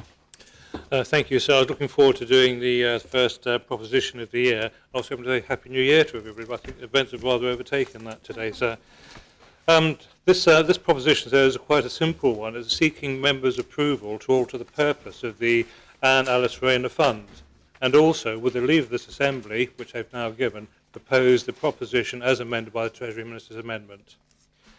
Brief history. In 1949, the States of Jersey accepted the bequest from Anne Alice Blessor nee Colclough, who bequeathed the residue of her personal estate to the States of Jersey for the creation of the fund to be known as the Anne Alice Rayner Fund. The fund to be used for such objects and purposes of a charitable or philanthropic nature as the States of Jersey might at their absolute discretion determine. The Anne Alice Rayner Fund was for the provision of pecuniary relief to needy persons residing in Jersey, and other such objects and purposes of a charitable or philanthropic nature as the States may hereinafter in their absolute discretion determine. As of the 30th of June 2016, the fund stood at £3,467,290. And under the current objects of the fund, it can only award grants to individuals for pecuniary needs. It has been the experience of the delegation of jurats who oversee the fund that in recent years, especially since the introduction of income support, the income arising out of the investments has regularly outstripped the distribution of grants to financially needed persons. This has occurred notwithstanding the delegation reminding parish authorities and other institutions dealing with those in need of financial support of the availability of these funds. In light of the continuing reduction in the number of individual applications to the Anne Alice Rayner Fund, the delegation considers that it would be appropriate to introduce a similar provision to that contained under the terms of the Greville Bay Fund. This would allow distribution of monies to institutions and organisations that have, as their principal objective, the provision of support and care to needy persons. This would thereby ensure that Anne Alice Rayner's desire to assist and support needy people through her generous bequest will continue to have relevance for many years to come. However, turning to the Treasury Minister's amendment, and following the lodging of this proposition P116, the Deputy St1, Deputy Runoff, unfortunately not in the Chamber at this moment, contacted Treasury and suggested an amendment to the wording of the purposes of the fund that clarifies the focus on pecuniary need as opposed to any other need. The Deputy's contribution is welcome and ensures that the wishes of the benefactrix continue to be reflected and upheld. The amended proposition reads, to amend the Act of the States dated 27th of March 2001 concerning the Anne Alice Rayner Fund by inserting as additional objective in subparagraph A, B3(3), the making of grants in support of any charitable institution or charitable home other than one owned and administered by public funds, which has for its object the relief of persons with pecuniary needs. I can confirm, sir, that the proposition as amended is supported by the jurats overseeing the fund. So I make the proposition as amended. Seconded. Does anyone wish to speak? Constable St Lawrence. Thank you, sir. I just want to speak briefly on this because I remember some years ago, I think it was Jurat Peter Morgan came to address the committee about this fund, and we were concerned at that time, I remember, sir, that the general public are not really aware that these funds are available for use and may be applied for.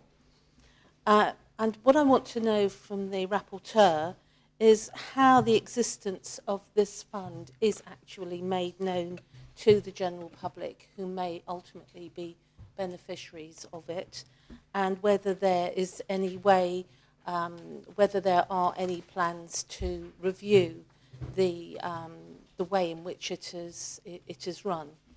And I'd be grateful to know, sir, because I think there are other funds of a similar nature which should also be potentially reviewed by Treasury as to how the public are made aware of their existence, sir. Thank you. Deputy Labby.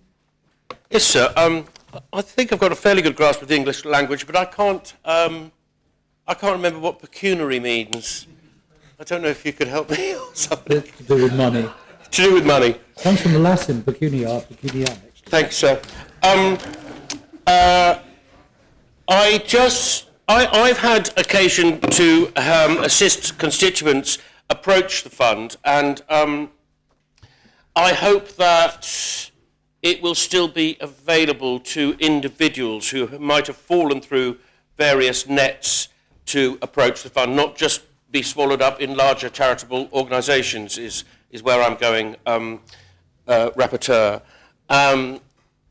The fund used to just be a name on a piece of paper to me, but once you really see what it does, it's an absolute lifesaver to some individuals in this island. And the fund is administered by a lady officer who interfaces with the public at Cyril Lamarco House.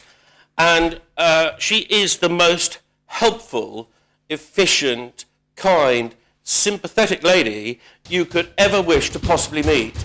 And I wanted to pay public tribute to her in the way she makes people feel incredibly comfortable, and in the way she carries out her work. I think it's absolutely exceptional. And as I say, the fund is a really important lifesaver to some individuals who are slipping through all sorts of nets. Thank you, sir.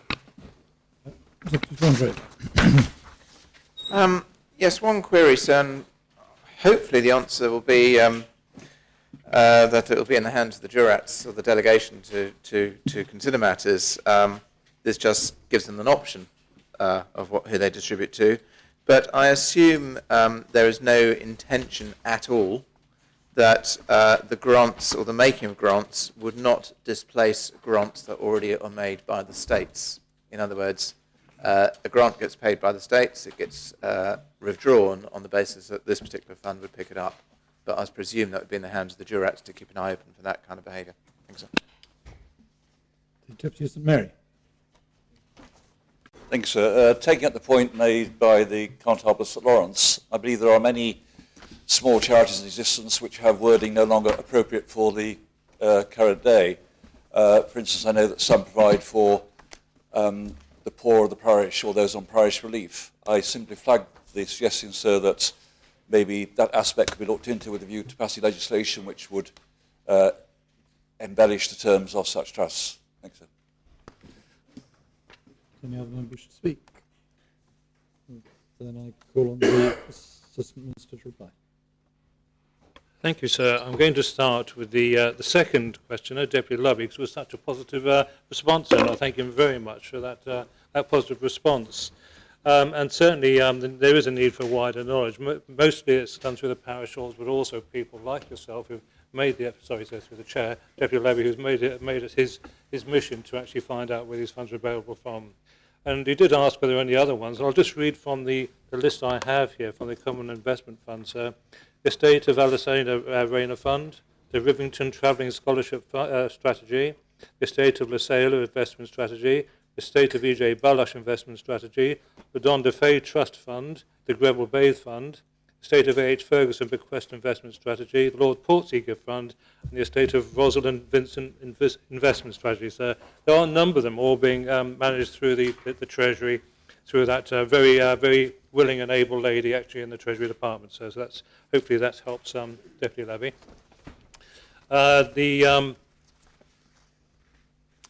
Again, the similar question from the Constable St Lawrence about getting the information out there. And I think probably today, and answering these questions to this afternoon, will inform all members in this chamber now of the availability of these funds. And the route is via the Treasury Office in the first instance. And then to add that to Deputy Fondre's question, it is administered entirely by 4 jurats for this purpose. And equally, the proposition as amended does actually demonstrate that it cannot be made available to any organisation which is currently aided or partly funded by the state at all. So it won't actually be used for those purposes. And I think, sir, that was, Deputy St Mayor, I didn't really get a question at the end of your, I hope I've answered in general terms. Thank you very much, sir. Those in favour of adopting the proposition, kindly show. Those against, the proposition is adopted. We now come to P117, television licence fee exemption for Jersey residents aged 75 and over. Thank you, sir. I circulated an email last night. I wish to defer this proposition, given the fact that a statement has been made since I lodged it, which I think changes the position, and I wish to consider bringing an amendment or withdrawing it, so I need to decide which to do. Well, it's deferred. We now come to the draft opticians registration amendment number 2, Jersey law, with an amendment to it. Minister, I take it you'd like to propose it as amended? Yes, please, sir. Members agree that should be done? Then I ask the referee to read the proposition as amended. Draft Opticians Registration Amendment Number 2, Jersey Law 2000. The law to amend further the Opticians Registration Jersey Law 1962. The citation of the draft is quite right. Minister. Thanks, sir. So this is a small amendment to the law, but it is an urgent public health measure to protect islanders from potential serious injury and harm that can occur from using cosmetic contact lenses. Such lenses are currently available in Jersey and sold by various unregulated retailers such as pop-up stalls, fancy dress and novelty shops. This amendment to the law will bring Jersey into line with the UK and other jurisdictions where protective legislation is already in place. Cosmetic contact lenses, also known as zero-powered or plano lenses, are used to change the appearance or the colour of the eye.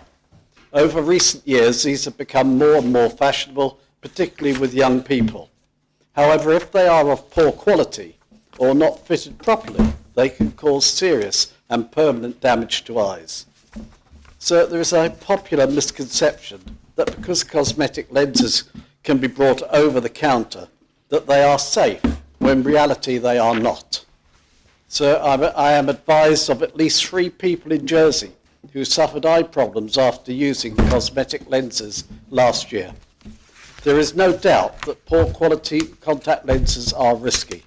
Poor quality contact lenses may use dyes that contain toxins such as heavy metals, including mercury and lead, which can leak into the wearer's eye and find its way to the nervous system. Blackout lenses, for example, those that alter the shape of your eye to look like cat's eyes, can reduce the peripheral vision and affect a member's mobility and balance, and if worn by a car driver, can make driving extremely dangerous.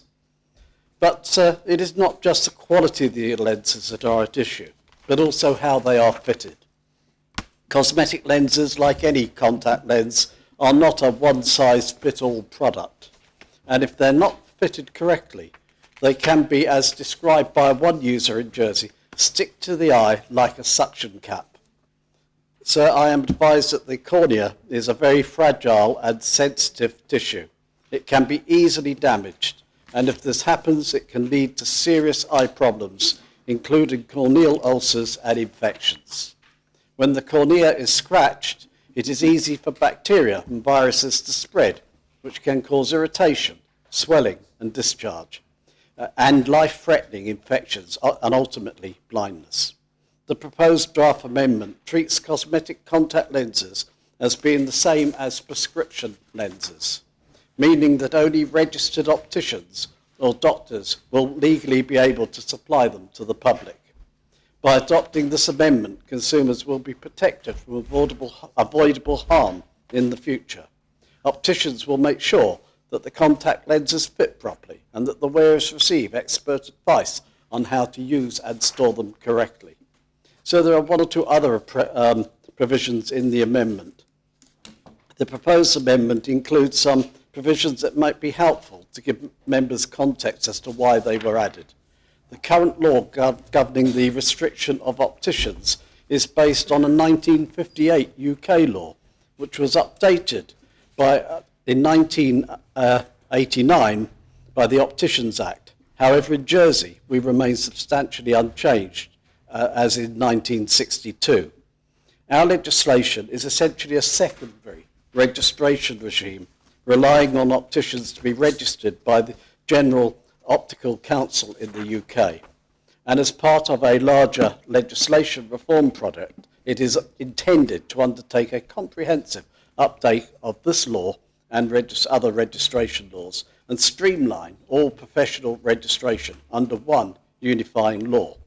But in the interim, however, the draft amendment provides an opportunity to make some further minor changes to the Jersey legislation, including the bringing up to date of titles used by opticians, making it possible for trainee opticians to perform eye tests, making it clear that there are no obligations for a consumer to buy optical appliances from the optician following an eye test. So the law makes reference to ophthalmic opticians. In the draft amendment, this has been replaced by optometrists, in line with the terminology that the UK and current professional practices use. This does not in any way change the function of the role. They are trained and qualified to carry out sight tests, to diagnose and treat visual disorders or diseases as they arise, as well as providing prescriptions for glasses and contact lenses. But with regard to training, the 1962 law places restrictions on who can lawfully carry out an eye test in Jersey. It permits only opticians and doctors to perform this procedure.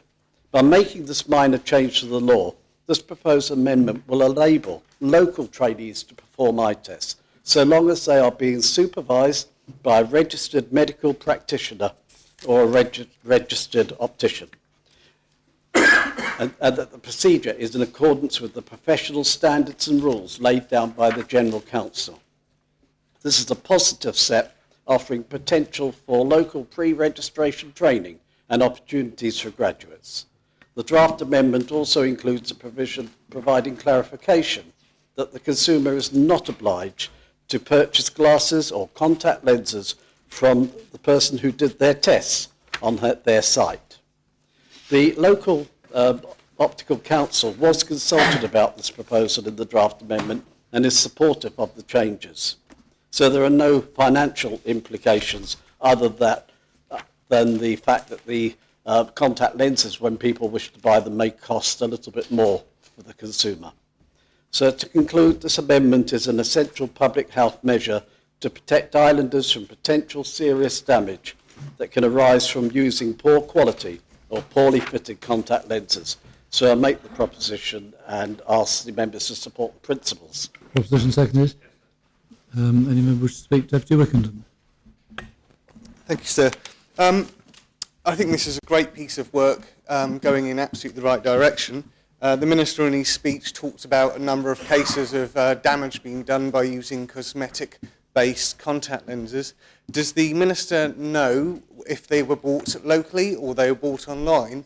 Because just by looking at one online retailer, you can see over 65 pages worth of these cosmetic, unregistered contact lenses that are for fancy dress purposes. Now, of course, we can only do what we can do when we can do it. Would the Minister please let the Assembly know what work is being done to possibly restrict the buying of these hazardous items from the internet, as we live in an island and we do control our borders? Thank you, sir. Deputy Tedley. Thank you, sir. Following on from the last speaker, I think there are 2 points that I would like to ask. I think generally these sound like sensible provisions that are being brought forward. But has the Minister or the staff that works with the Minister actually gone round to the shops, the local outlets which already sell these cosmetic contact lenses to see whether or not they are unsafe? Or are we legislating for something that isn't a problem? It would seem to me that we should be doing that. It may well be that there are some very responsible novelty shops out there which sell these cosmetic contact lenses which are perfectly safe and have a quality assurance on them, and it may be that there are others who don't do that. And one option, of course, rather than saying that the only people who can sell these currently novelty items should be opticians, the other alternative would be to say that we will regulate to make sure that all of these novelty contact lenses are up to a certain standard and anyone can sell them. So that was another option which could have been looked at. Was that looked at, and why wasn't that adopted? Fully take into account, of course, the fact that opticians and optometrists have a duty of care which is incumbent on them, which maybe isn't so implicit for the novelty retailers. And similarly, will one still be able to order these things on the internet? Will that resolve the issue? And will customs and excise time be used to look and scan for these packages coming in? Presumably at the moment, if I have a prescription, and I do sometimes wear contact lenses, if I wanted to, I could presumably order them from the Far East, let's say, and get them at a fraction of the cost, and I'm taking the risk myself. I presumably want to make sure that they are correct prescriptions and also meet the basic standards. Or I could get them locally from a tried and tested producer or supplier of those things. But at the moment, I think I can do that. I don't think those packages would necessarily get stopped. Would it still be the case? And will this particular part of the amendment to the law really change anything, I guess, is the question that I'm asking. Constable St Martin. Yes, thank you, sir. Just a couple of points, really. Turn to page 5 regarding the consultation that took place, and I wonder if the Minister could answer. It's unusual to read that the body involved in this matter, the Jersey Local Optical Council, had reviewed the draft amendment and its members were generally content with the proposals. It's not quite the resounding endorsement that I would have expected. I know the Minister a few moments ago said he was fully supportive, or they were supportive. It was in much stronger terms. And I don't know if the Council had actually thought it hadn't reached the level they wanted, or that the Minister was being overzealous. And the other point I had was on page 4, so it was the Minister advising the Assembly that is likely to be a new law, a new piece of legislation in the future, although there's quite a considerable number of amendments being brought, not all minor at this time, so I don't know if the Minister is able to tell us when that new legislation will be brought in. Thank you, sir. Any other member wish to speak? I call on the Minister to reply. So, dealing with were the 3 patients who suffered, 3 that we know of, that suffered major problems with their eyes after contact lenses. No, we don't know where they were purchased.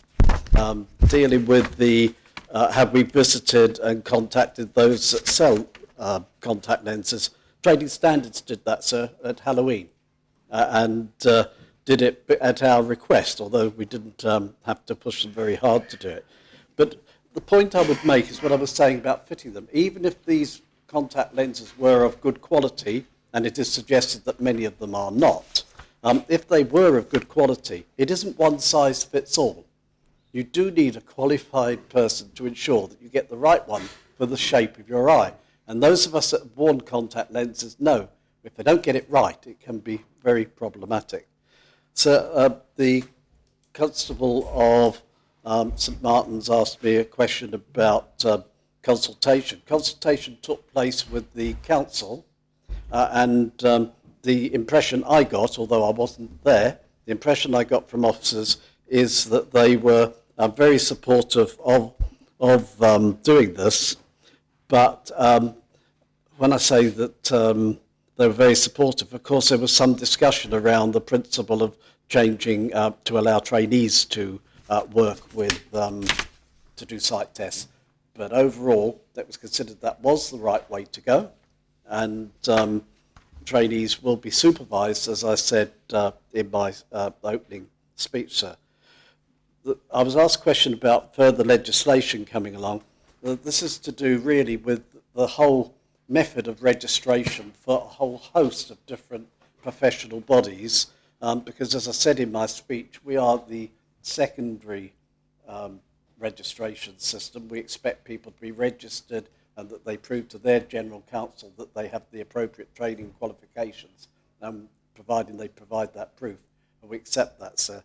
The UK has made a huge amount of changes around those sort of things. We want to bring our legislation into line with that. But I don't know when that will be. It's a big piece of work. Why I'm bringing this forward now is that I did not want to get to another Halloween where we got our young people at risk of permanent eye damage. My officers and Trading Standards went round this year, did the best they could to prevent young people from obtaining them. I was asked a question about the internet, sir. I can't control what people buy on the internet any more than I can control people that go out and buy prescription lenses without having a proper prescription or having been tested to make sure that that's the ones that they should get. But we can protect the young people from just going into town to a pop-up shop and buying them, sir. So with that, sir, I make the proposition, sir. All members in favour of adopting the principles, kindly show. Those against, the principles are adopted. I've asked the deputies, one to your panel wish to scrutinise these regulations. No, sir. Very well. How do you wish to propose, Minister? So what I'd like to do is to take them on block with a small explanation for each of the 7 articles. Please proceed. Okay, Article 1 provides for the primary law to be amended. Article 2 refers to the change in titles and replaces ophthalmic optician with the updated optometrist, where this appears in the law. Article 3 updates and amends the references to the UK's Opticians Act 1958 and its provisions to the UK Opticians Act 1989 and the equivalent provisions. Article 4 enables a trainee to undertake eye tests in accordance with professional standards and rules set out by the General Optical Council. Article 5 extends the range of optical appliances that can only be supplied by registered opticians or medical practitioners to include zero-powered cosmetic lenses. Article 6 clarifies that a person who has his or her sight tested would not be obliged to buy optical appliances that the test shows is required. So with that, I make the proposition. And the consequential amendments which are in the amendment. Yes, sir. Seconded. Any member wish to speak? Those in favour of... Sorry, Deputy Teddy. Thank you. Just an observation, sir. With the adoption of Article 4, which says that the eye tests may in future be performed by a trainee optometrist rather than a fully qualified one, it would be my hope that we see a proportional reduction in the cost charged for eye tests, and hope that it increases competition in the market, because I know that for some individuals the cost of going for eye tests, whether it be for contact lenses or for glasses, can be slightly prohibitive, especially when in the UK, not simply on the NHS, but many of the big supermarkets or opticians provide them for free or heavily discounted. So I'm sure we can all expect the cost of a visit to the optician to come down, because we're passing this amendment today, and I look forward to that. Any other members wish to speak? I'll ask the Minister to reply. Thanks, sir. Sir, I'm not in the market setting prices for opticians. One could actually argue that it might cost more to do that because they need to be properly supervised. That isn't the intention. The intention is to allow young people who are in their training to get the appropriate experience to complete, so these are very often graduates, to complete their training, sir. It's a matter for the opticians what their charging scales are.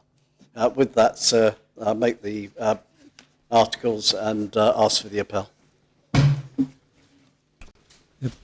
The appel is... You call for the appel, Minister? Please, sir. The appel is called for. Invite members to return to their seats. The vote is on the detailed articles of the amendment legislation. And I ask the greffier to open the voting. If all members have had the opportunity of voting, then I'll ask the greffier to close the voting. And I can announce that the articles have been adopted, 35 votes in favour, and no votes against. Propose the bill in third reading. Yes, please, sir. Seconded? Thank you. Any member wish to speak in third reading? All those in favour of adopting it, kindly show. Those against, the bill is adopted in third reading.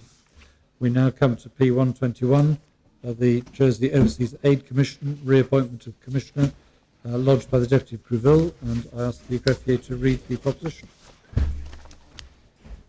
The States are asked to decide whether they are of opinion to appoint Mr Douglas Melville as a non-States Commissioner of the Jersey Overseas Aid Commission until 4th March 2020, in accordance with Clause 7.6 of the Constitution of the Jersey Overseas Aid Commission, as set out in Schedule 1 to the Jersey Overseas Aid Commission Jersey Law 2005. Deputy. Thank you, sir. I'd like to propose the reappointment of Douglas Melville as non-States Commissioner of Jersey Overseas Aid. Mr Melville has already served on the Commission for 17 months, completing the term of Geoffrey Krill. As you will see from the report accompanying the proposition, he brings some extremely useful professional experience to Jersey Overseas Aid, having worked for the Canadian International Development Agency, the World Bank and the OECD. He also served on the board of Oxfam in Canada and has worked on development issues in several developing countries. Mr Melville's specialist skills and knowledge have already proved a very useful addition to the Commission as we move to introduce more safeguards on where our grants go and take a more scientific approach to increasing and measuring the impact of our aid.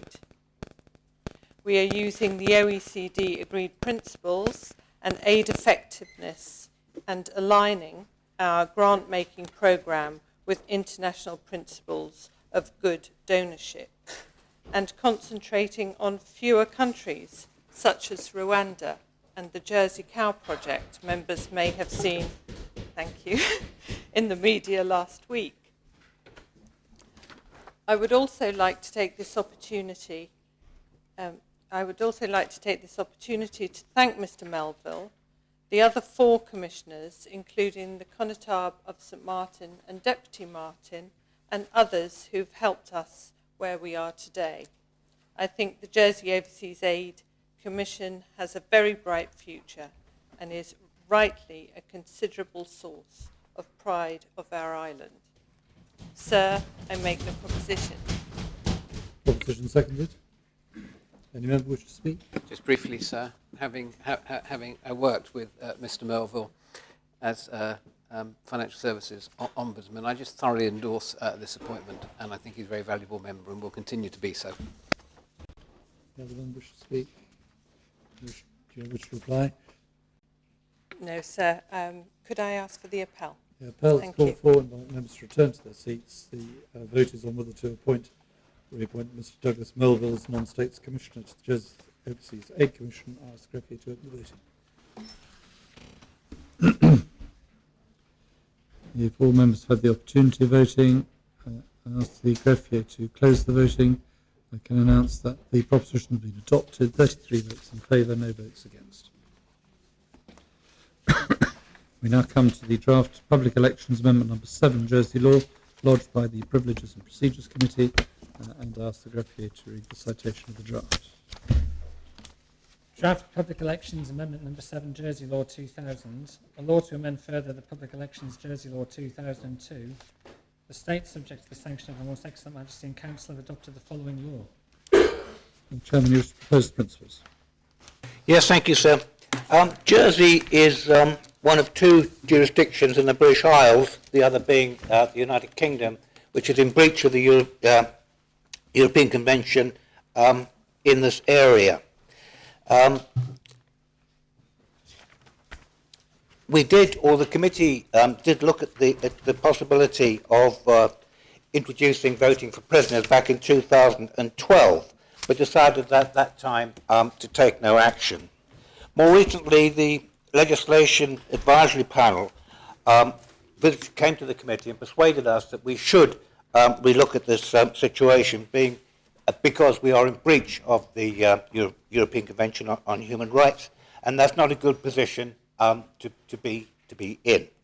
So after some discussion, the committee considered the matter and decided that they should put matters in order by bringing an amendment to this law, by allowing prisoners who have sentences of under 4 years to have the franchise if they so wish. Unlike the other places in the British Isles, Guernsey and the Isle of Man, who give the vote to all prisoners, we felt that it was more appropriate to restrict it to prisoners who have been convicted for less than 4 years. And we chose that number because persons to be convicted for over 4 years have to be sentenced by the superior number of the Royal Court, and therefore would be for extremely serious crimes.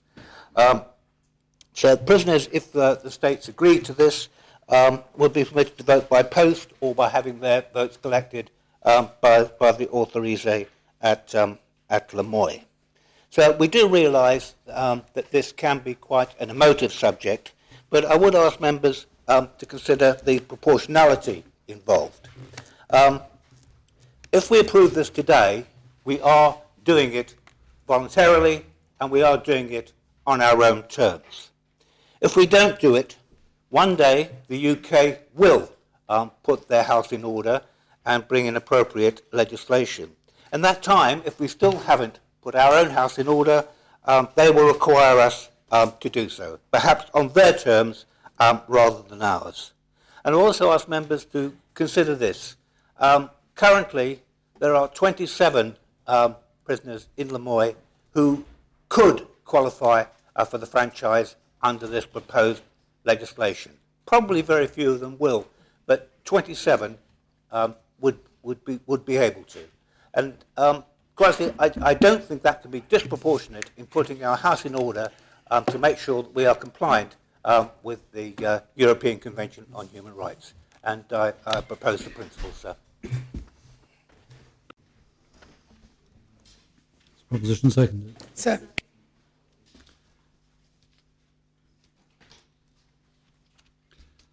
Chairman, can I just ask you to clarify one of the statements you made a moment ago, which I only asked this in the light of my obligations to the Assembly as a whole. When you were describing the possibility of the United Kingdom wanting to put pressure on the island, you were referring to political pressure rather than any form of constitutional right, weren't you? Yeah, absolutely, sir, yes. Thank Does any member wish to speak? Deputy Kevin Lewis. Thank you, sir. I might be a bit unpopular today, sir. I'm not supporting this proposition. I don't believe the UK are not even going to look at it until 2020, and then it may take a few years after that. It's also my opinion, sir, that there are other rights involved, and that's the right to liberty. And if somebody is convicted and sent to prison, that liberty is suspended, and it is my belief the right to vote should likewise be suspended. So I'll be voting against this proposition, sir, and I urge members to do likewise. Another member wish to speak? Deputy Master. Thank you, sir. Yes, when it was looked at, we looked at the Guernsey system, and I wonder if the Constable the Chairman of PPC, can explain with regards to the registration of prisoners. Will it be at their address at time of conviction, or will it be in the electoral district in which Her Majesty Prison Lamoy falls? I wonder if you could just clarify that. Thank you, sir. Deputy Hilton. Deputy Hilton. Thank you, sir. In a similar vein to Deputy Lewis, Deputy Kevin Lewis, I will not be supporting this proposition. When I read the proposition, and I've just listened to the proposer, who explained that the reason they chose 4 years was that anybody who was convicted of an offence over 4 years had to be convicted by the Superior Court. Therefore, it would have to be a serious crime. I accept that, but the question I asked myself was, okay, well, what sort of individuals actually get convicted and receive sentences of 4 years and less? Because it is actually 4 years and less. And a quick Google brought up a man who was jailed recently for 4 years for the indecent assault against a young girl over a period of 3 years who was aged 8 to 10 years at the time. I, for one, as a States member, do not want to make it easy for individuals like this to be able to vote. Like Deputy Kevin Lewis, I think that if you're imprisoned for an offence like this of such a serious nature, then you, as far as I'm concerned, you lose your right to the vote. Also, whilst I was Googling, we recently had a well-known public servant who was imprisoned for 15 months for a fraud crime of £100,000 committed against an elderly lady. I think for the victims of some of these crimes, to know that they may be able to be in a position to be taken from the prison, or whether they have their vote taken at the prison, I personally don't think it's right. I cannot support this proposition for that reason. I think the crimes that we're talking about for 4 years or less are actually very serious crimes. Thank you. It's a bit worrying when I think 3 speakers will leap up at the same time of like mind. Yes, I too will not be supporting this proposal, sir. In essence, if you're in jail, you've committed a crime, I think you should therefore be paying the full penalty. It's ironic that Deputy Hilton referred to the fraudster, because that was the one that was going through my mind. You know, where is the justice for the victims of that? And the fact it's a low number of votes is irrelevant. I recall actually, and it'd be one of Deputy Hilton's former colleagues, who won in St Helier number 4 by 1 vote. And I'm sorry, I know we would never know, but therefore the vote of a convicted fraudster potentially would make a difference. And on that basis, they've, what's the expression? I can't remember, but they've done the crime and they do the time. Thanks so much, sir.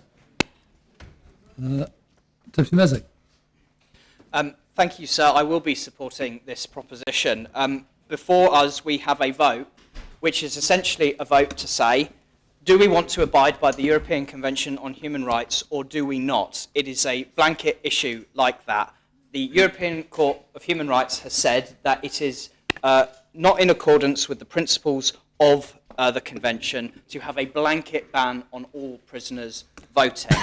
And I say to members who are uncomfortable with this, well, that's human rights. Sometimes they're uncomfortable. Sometimes it means that we are not automatically entitled to act purely on the basis of emotionally how we feel, but sometimes people who have done bad things need the protection of the law to ensure that their rights aren't abused either. And I would say that to allow a small number of prisoners who have not been sentenced for longer than an electoral term the right to vote is not some sort of moral outrage. It's a way of saying that we recognise that the prisoners of today will one day be free people on our streets who we want to be fully rehabilitated and able to contribute to society and not commit crime again and end up back in prison where they cost us more in the long run anyway. So I would say to members that if you consider, like I do, that the European Convention on Human Rights is the single most important piece of legislation in existence in Jersey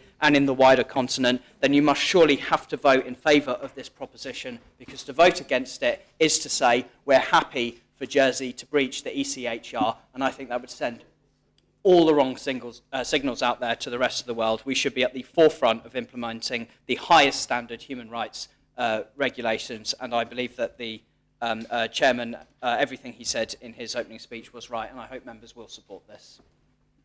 St John. Thank you, sir.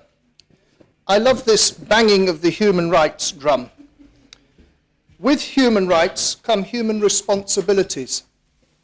Only rather a lot of people happen to be rather silent on the responsibilities of the public to other members of society.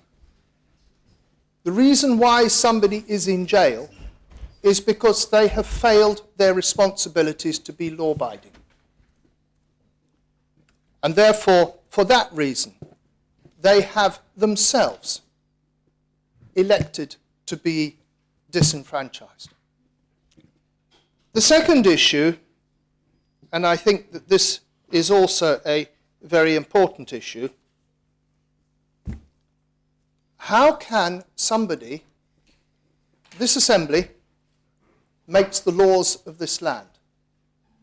How can somebody who breaches those laws and is in jail as a result, so he hasn't breached them in a minor manner, he has breached them in a fairly serious manner, and a manner serious enough to go to jail.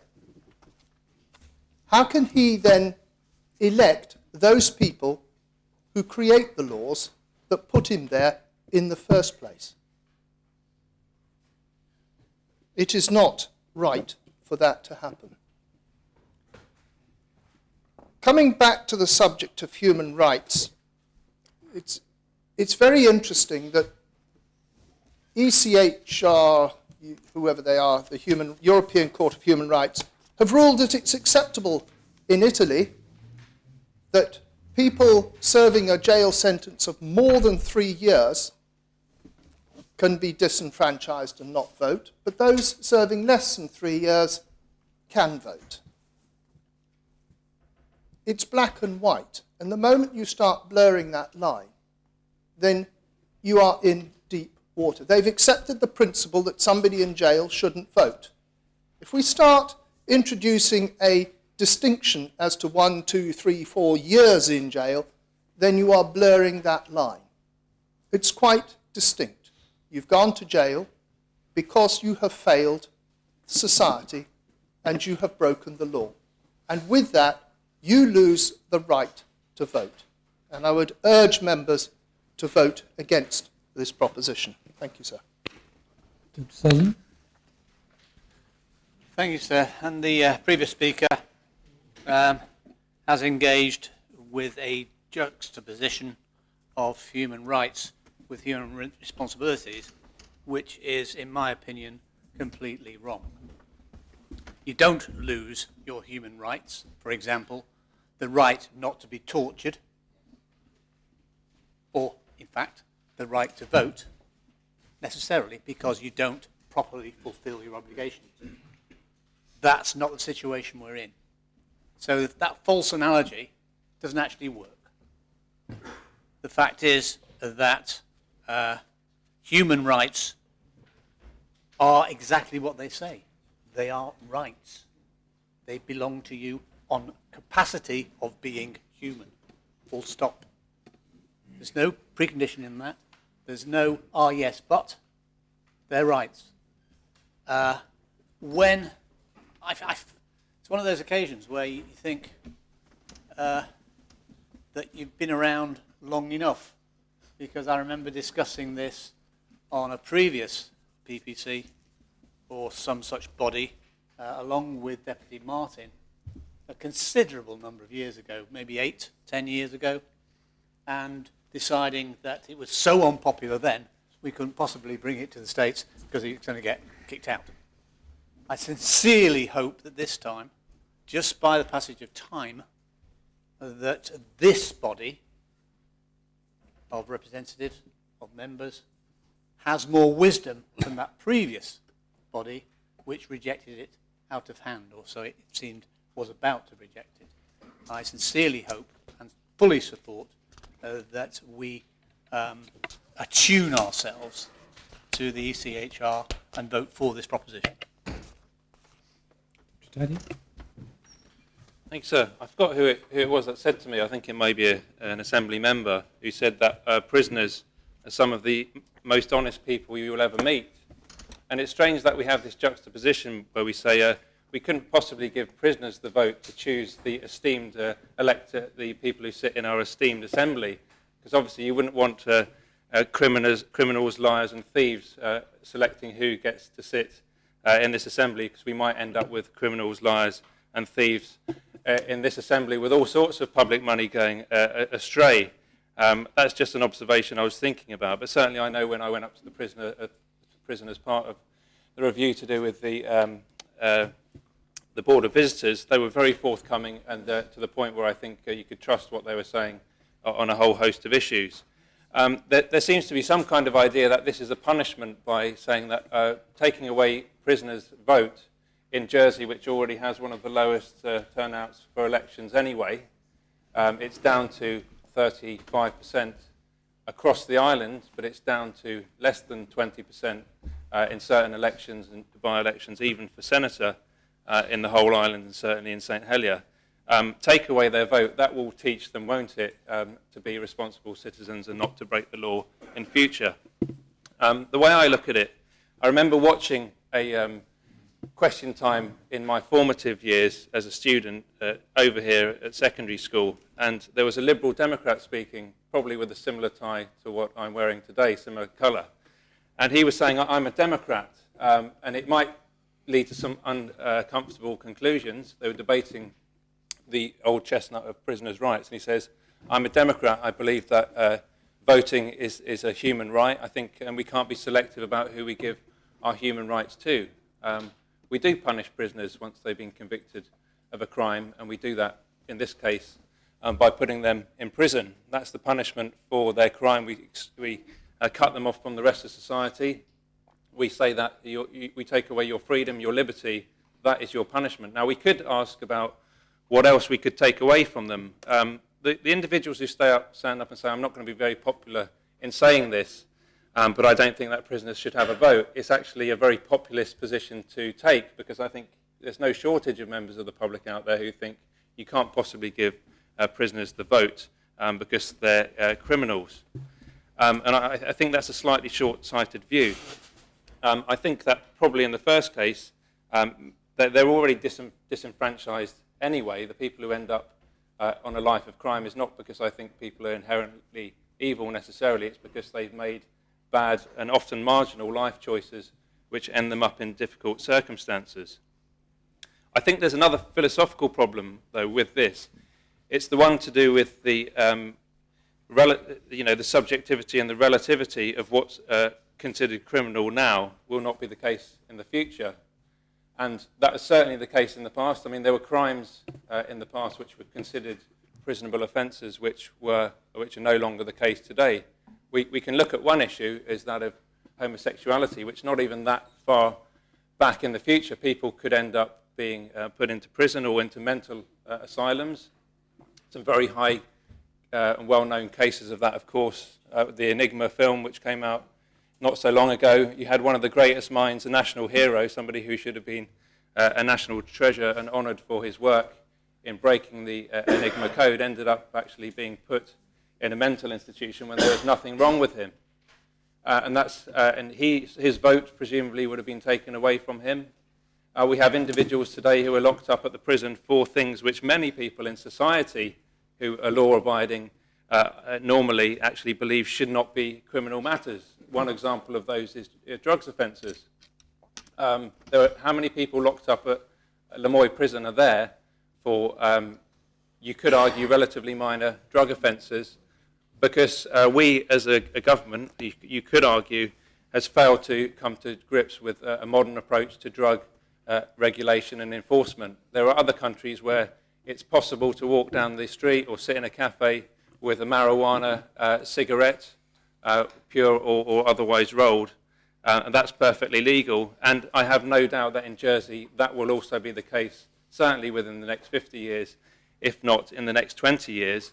And I would say that if those individuals who are in prison for those kind of offences want to get up and vote for somebody who is saying, actually, these things shouldn't be a crime, they should be able to vote either from their prison cell or wherever for the individual who stands up and says, actually, I don't think you should be in prison. I don't think we should be wasting money on these kind of offences when we should be tackling the other issues, things which I hope will always remain criminal, to do with violations of the physical space, assaults, murders, etc., and assaults on young people in particular.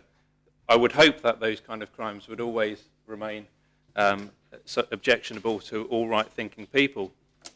But I think the point remains is that societies do change.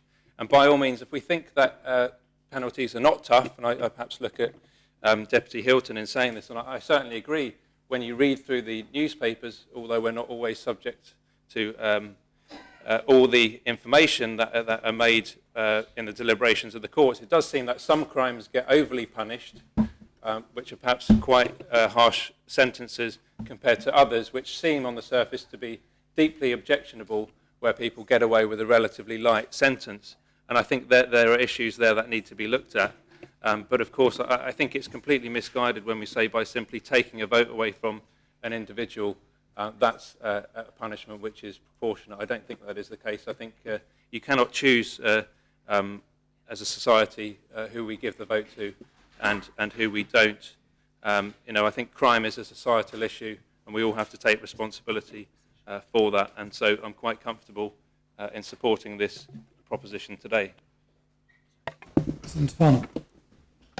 A few years ago, so I would have said no, but since working as an assistant minister at Home Affairs and with the prison authorities, I learnt a lot.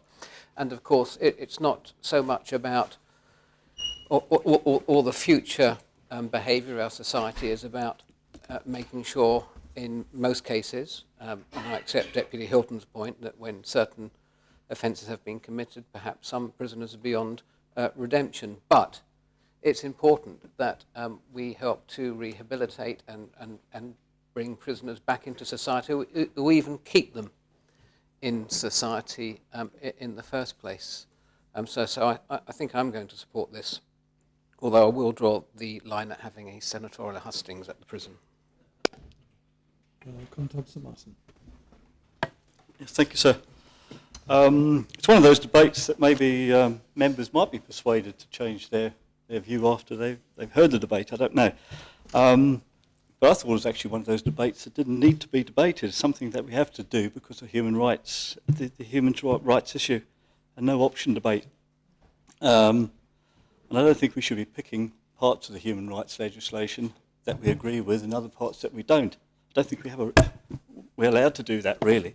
I'm not sure how the UK can ignore it since 2004, the Hurst versus the UK breach of Article 3 of Protocol 1. It seems that PPC was split on this matter when they debated it, and the chairman may be able to tell us after it had come to them from the Legislation Advisory Panel in May last year. And it's only come to us today, I think, because of a majority vote on PPC. And maybe the chairman will do that and he's summing up. Also, whether the chairman knows why the UK haven't actually endorsed it and followed, and why they should be waiting so long, he might be able to tell us that. I reviewed the minutes of the States minutes of debate in 2001 when the new election law was approved. Then there were no notes in it that related actually to Article 4 and the disqualification of people in prison when convicted persons were legally incapable of voting in a public election. I assumed maybe it was because of the practicalities. It wasn't actually in the notes of that debate. Maybe it's just a copy of a previous elections law, and it was just that prisoners would be barred, and that was the facts. So I'm interested, the chairman has explained the 4-year period that they've actually used. He's explained why they've picked the 4-year period, and I know that's confused, or not confused, but upset some members as well today. This is better than nothing. I think the proposition today is better than nothing. It allows some members to, I should say, some of those elected, we're the ones elected to make decisions, and we should do that. In October 2016, we debated things to do with prison in this assembly. The Prison Board of Visitors, changes in the prison chaplain. These people in Lemoy Prison that are up there now that we're making decisions for, but they wouldn't be allowed to cast a vote for people. So I think that, I think it was Deputy Muscles mentioned some of the practicalities, and I think the hustings are quite an interesting one, and what districts as well. So finally, sir, I think if a person is entitled to vote on the island in an election, then I believe they should be able to vote, whether they're inside in prison or not. I don't think we, as members, should be imposing an additional sanction, an additional type sentence to that person, just because they happen to be in prison. So I'm going to support the proposition today, and it may be at some future stage that we'll be looking at that, increasing the 4-year period that's recommended today, sir. Deputy McClinton. Thank you, sir. I don't imagine for the life of me that anybody currently incarcerated has at the top of their shopping list of things that they'd like to do to vote in the next election. Really, they have other things to attend to in their life. My instinct tells me that if you've been imprisoned, you've been removed from society. Therefore, how is it possible to have any say over the direction society takes? Just seems wrong to me. When you're imprisoned, you don't take part in society. Upon release, you get back your right to vote, and on you go. So I'm not minded to support this amendment. As regards the human rights issue, I think that's a bridge that we should cross as and when we reach it, if indeed we reach it. But right now, if you're not an active member of society, you get no rights to say over the direction of society. That's my belief. Thank you, sir. So may I ask a question of the Attorney General? Yes. It's just to clarify, I'm not sure of the answer, but I think I know. When someone is in prison, are they still liable to pay tax if they're a Jersey registered taxpayer?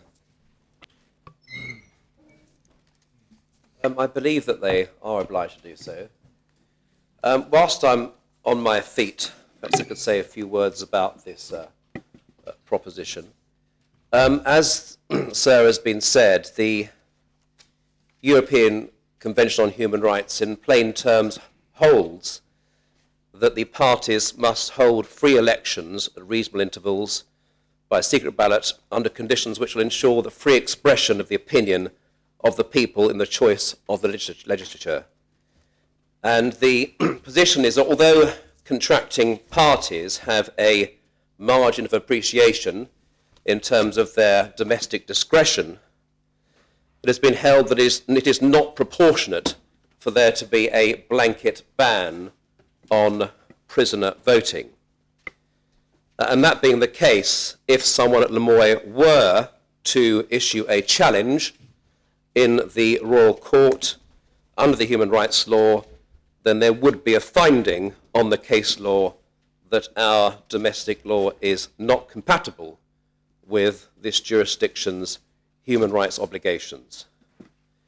Most countries in Europe allow wholly or in part prisoner voting, and this proposal would be compatible with the island's human rights obligations, because it ties in with our ancient system of, in the superior number, recognizing grave crimes, warranting a sentence of more than 4 years, and on the case law, European case law, this amendment would put Jersey, like our sister Crown dependencies, in the position where they were compliant with our convention obligations.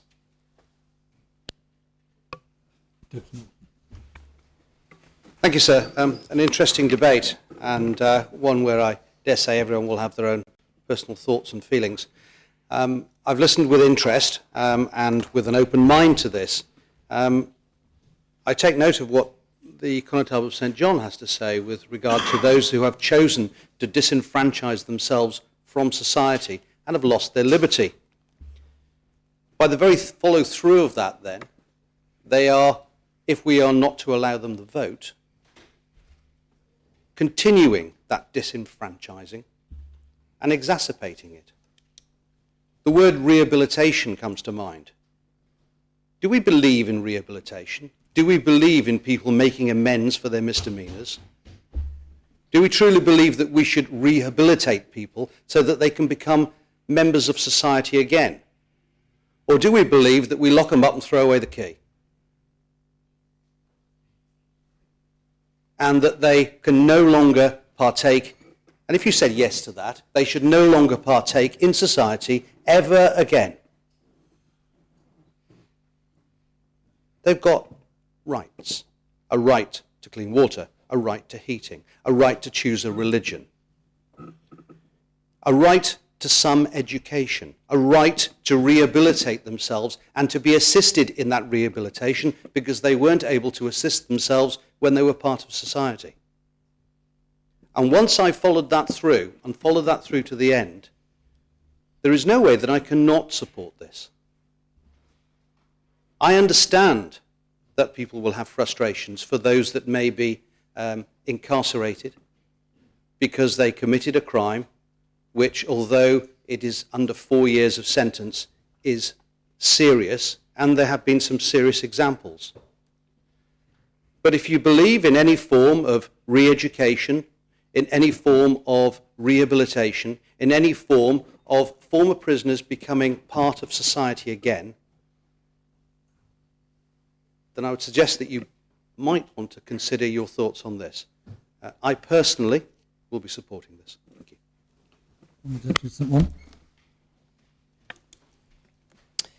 Thank you, sir. I find it interesting that those who wish to maintain the blanket ban on prisoner voting adopt a view which is not shared across the continent. So all the signatories of the European Convention of Human Rights, except the Westminster Parliament and Jersey, have accepted prisoner voting. Guernsey has done so without difficulty. I'm not holding Guernsey up as some sort of paragon, but it hasn't caused them problems. Our sister island, the Isle of Man, similarly. Somebody has said these people have removed themselves from society. No, I maintain that they are still part of our society. We have determined that they should be deprived of their liberty for a period, but they are still our society, and they are not to be deprived of their civil rights. That is the whole ethos of the convention. So they are still entitled to maintain contact with their families. They are still entitled to medical care. They are still entitled to the enjoyment of possessions. They are not removed from society, and we are talking about a group of prisoners here who will have been at least 2 years resident in the island, some perhaps for much longer than that, some perhaps from birth. So it is not those prisoners who arrive at the harbour carrying drugs and are committed to Lamoy, because they will not have built up the normal 2-year residence in order to achieve the qualifying period for voting. So these prisoners will have been paying tax, perhaps, they would have been paying social security, they would have been employed, they would have been playing their part in the life of this island, and when they are released, they are still going to be doing so. They will join the community once again and start working. And we want to rehabilitate those. We want to make sure that the risks that they would reoffend are minimized, and allowing them, should they wish, to join in and participate in the way that all other members of their society do can surely be only a good thing. It may be that the prison governor will say to them, do you want to exercise a vote in the forthcoming elections? And that will be the first time they have been forced to address themselves to voting. They may never have thought of voting before, and they will get help, and they will be provided with whatever literature is available, and they can consider whether they wish to vote as part of a rehabilitative process. And furthermore, I would not be proud if this assembly remained in breach of the European Convention of Human Rights.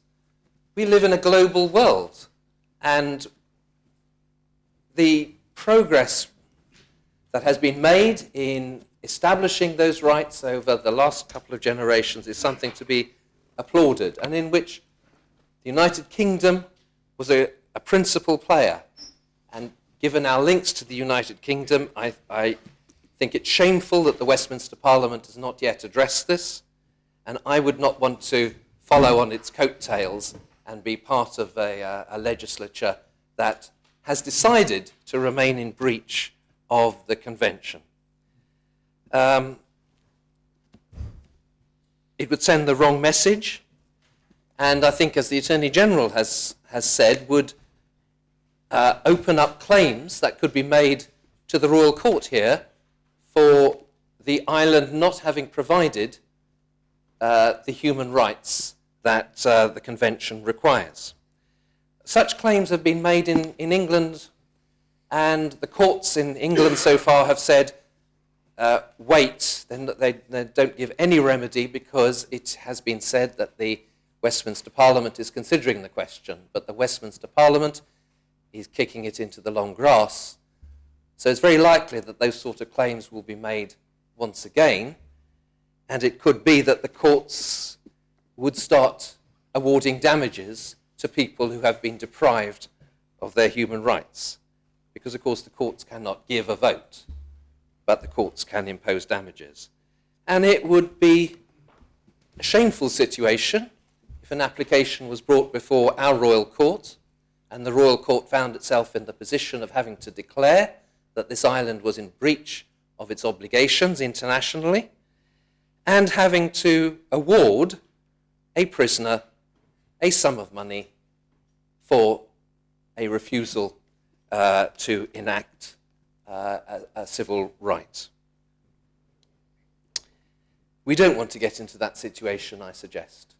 We want to comply with our obligations, and sometimes, because we live in a democracy and we have this experience in our state's assembly, we sometimes have to accept that the majority view should prevail, and the majority, we must accept through a democracy, reflects the view, the considered view of the whole.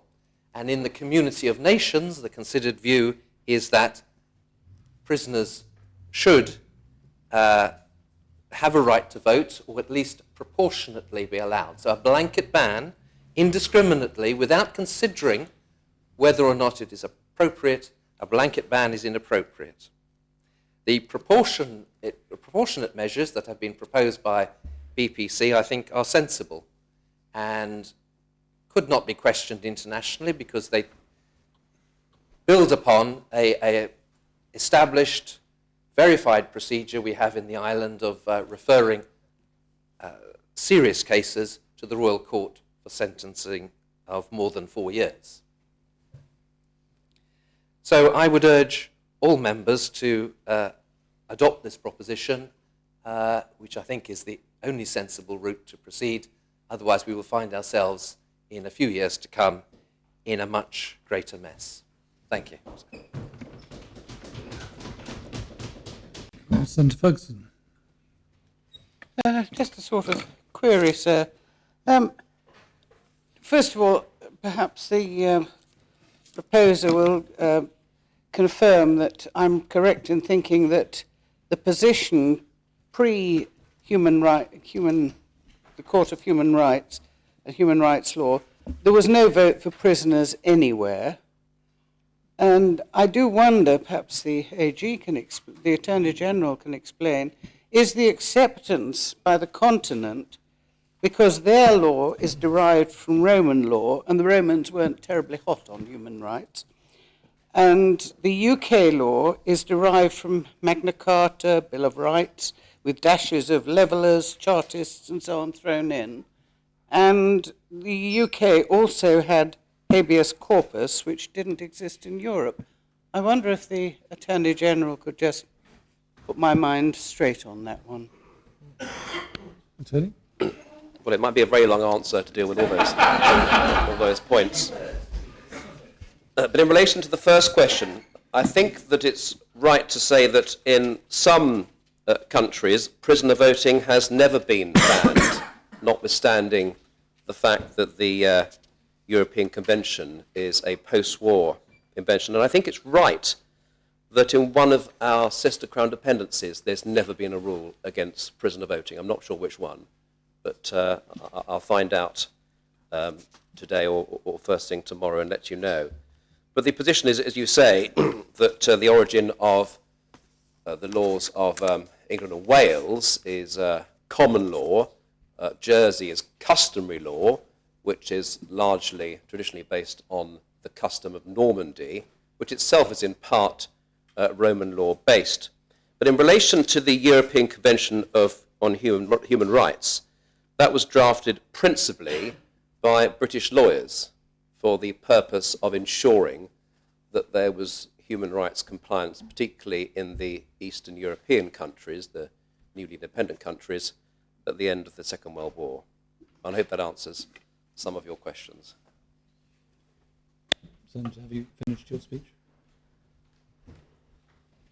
Yes, I think so, sir. I find this one quite a difficult one, but I presume it's a bit like, when they passed the laws to rescind slavery. It's a new concept, a new idea, and perhaps, one is wrong in clinging to the old. I think if you think you finished your speech, right, sit down. Deputy St Peter.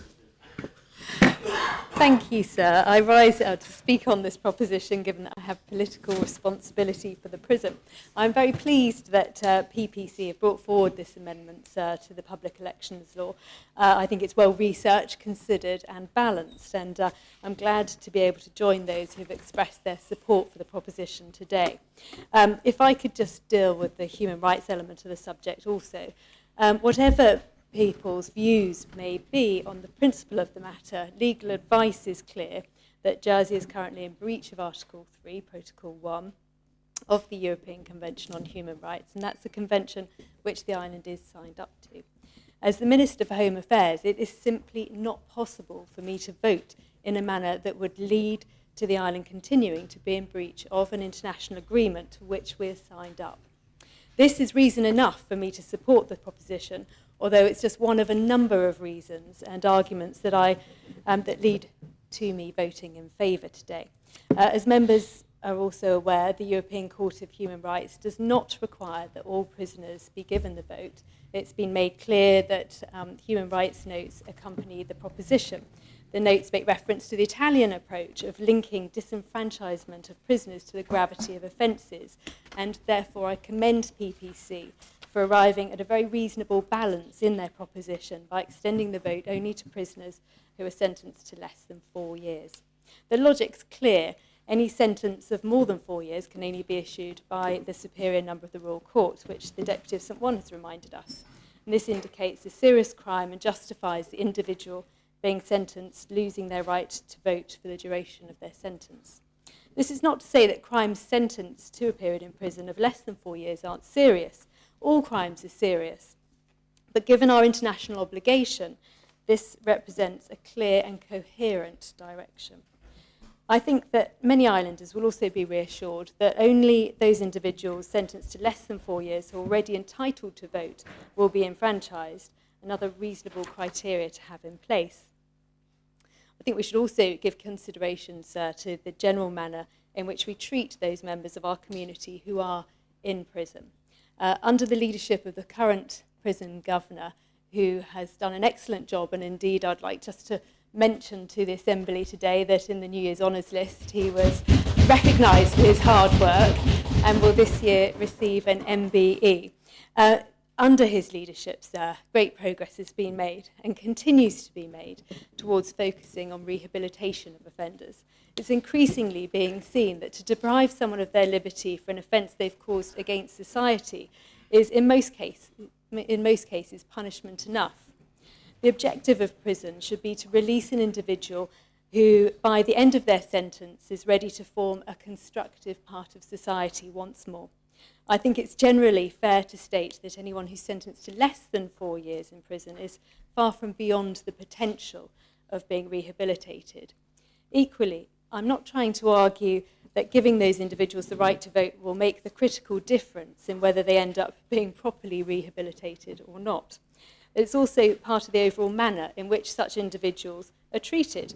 Making this change would mean that they weren't excluded from a key civic practice and sends the message that society still cares for their view.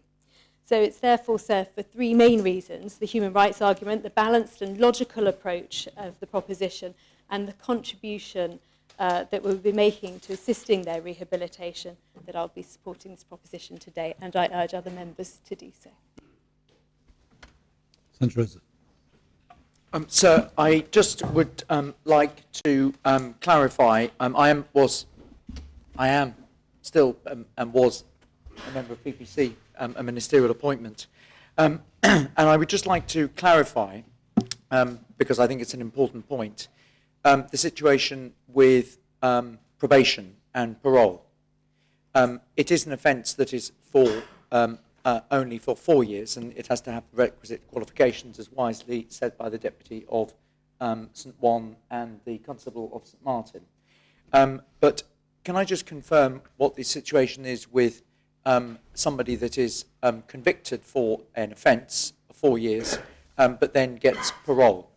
Is this, if they're on parole, they can vote? If they can't, if they're incarcerated, they can't vote? Can I just first of all clarify that? Lieutenant?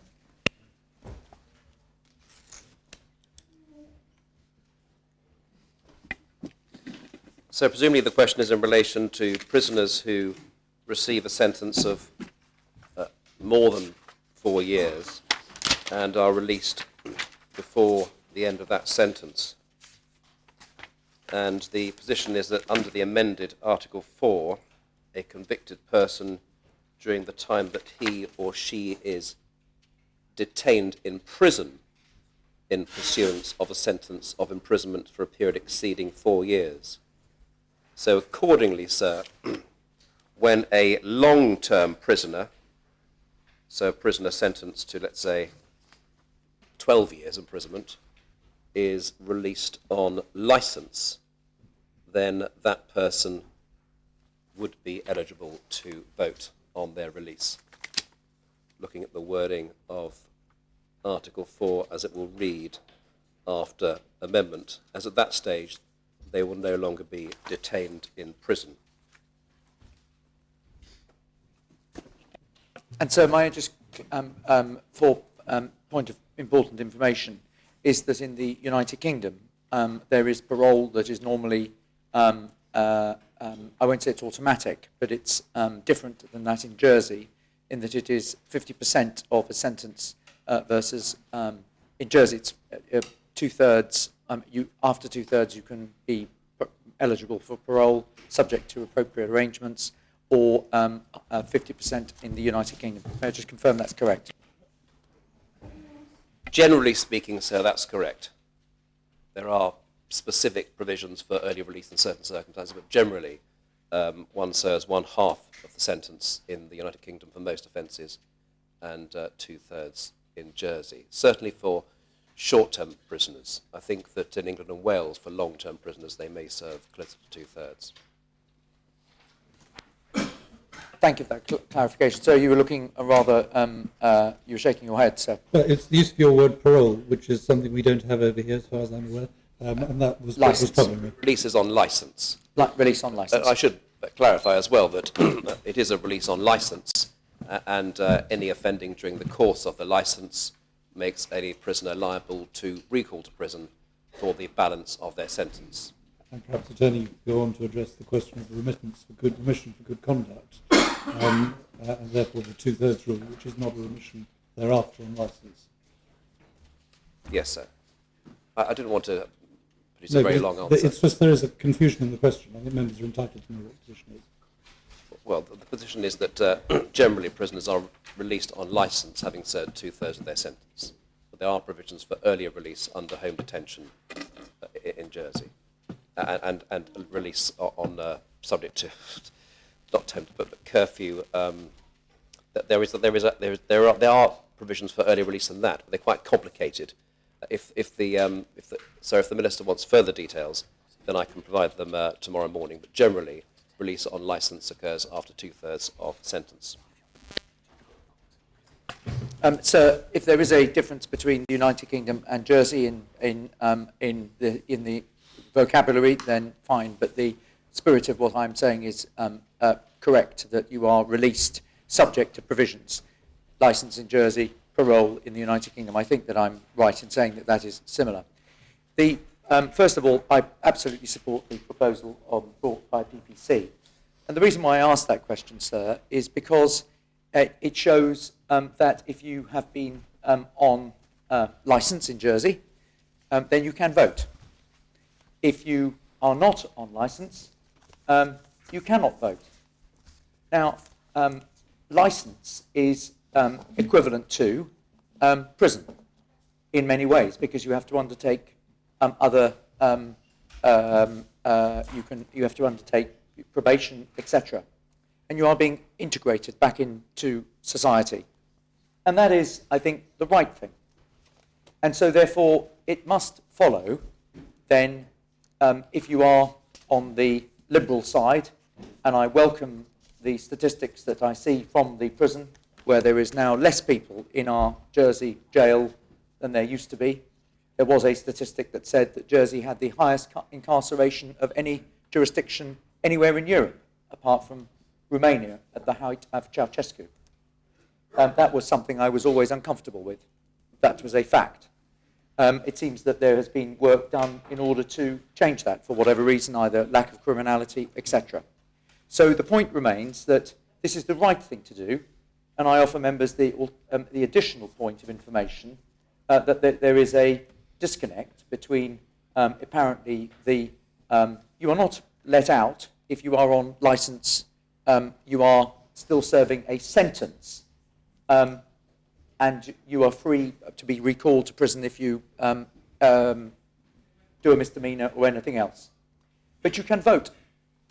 And so just because you've been let out, and you can, if you've behaved well and you continue to do your probation and improve your life, it takes longer in Jersey to get there, it seems, I think, then it must be right, surely, that the wise words of the constables of the Constable of St Martin and the Deputy of St Juan about liberty and what's right and wrong, and one isn't proud to say that the UK hasn't done this, it must be right, surely, if those arrangements are made.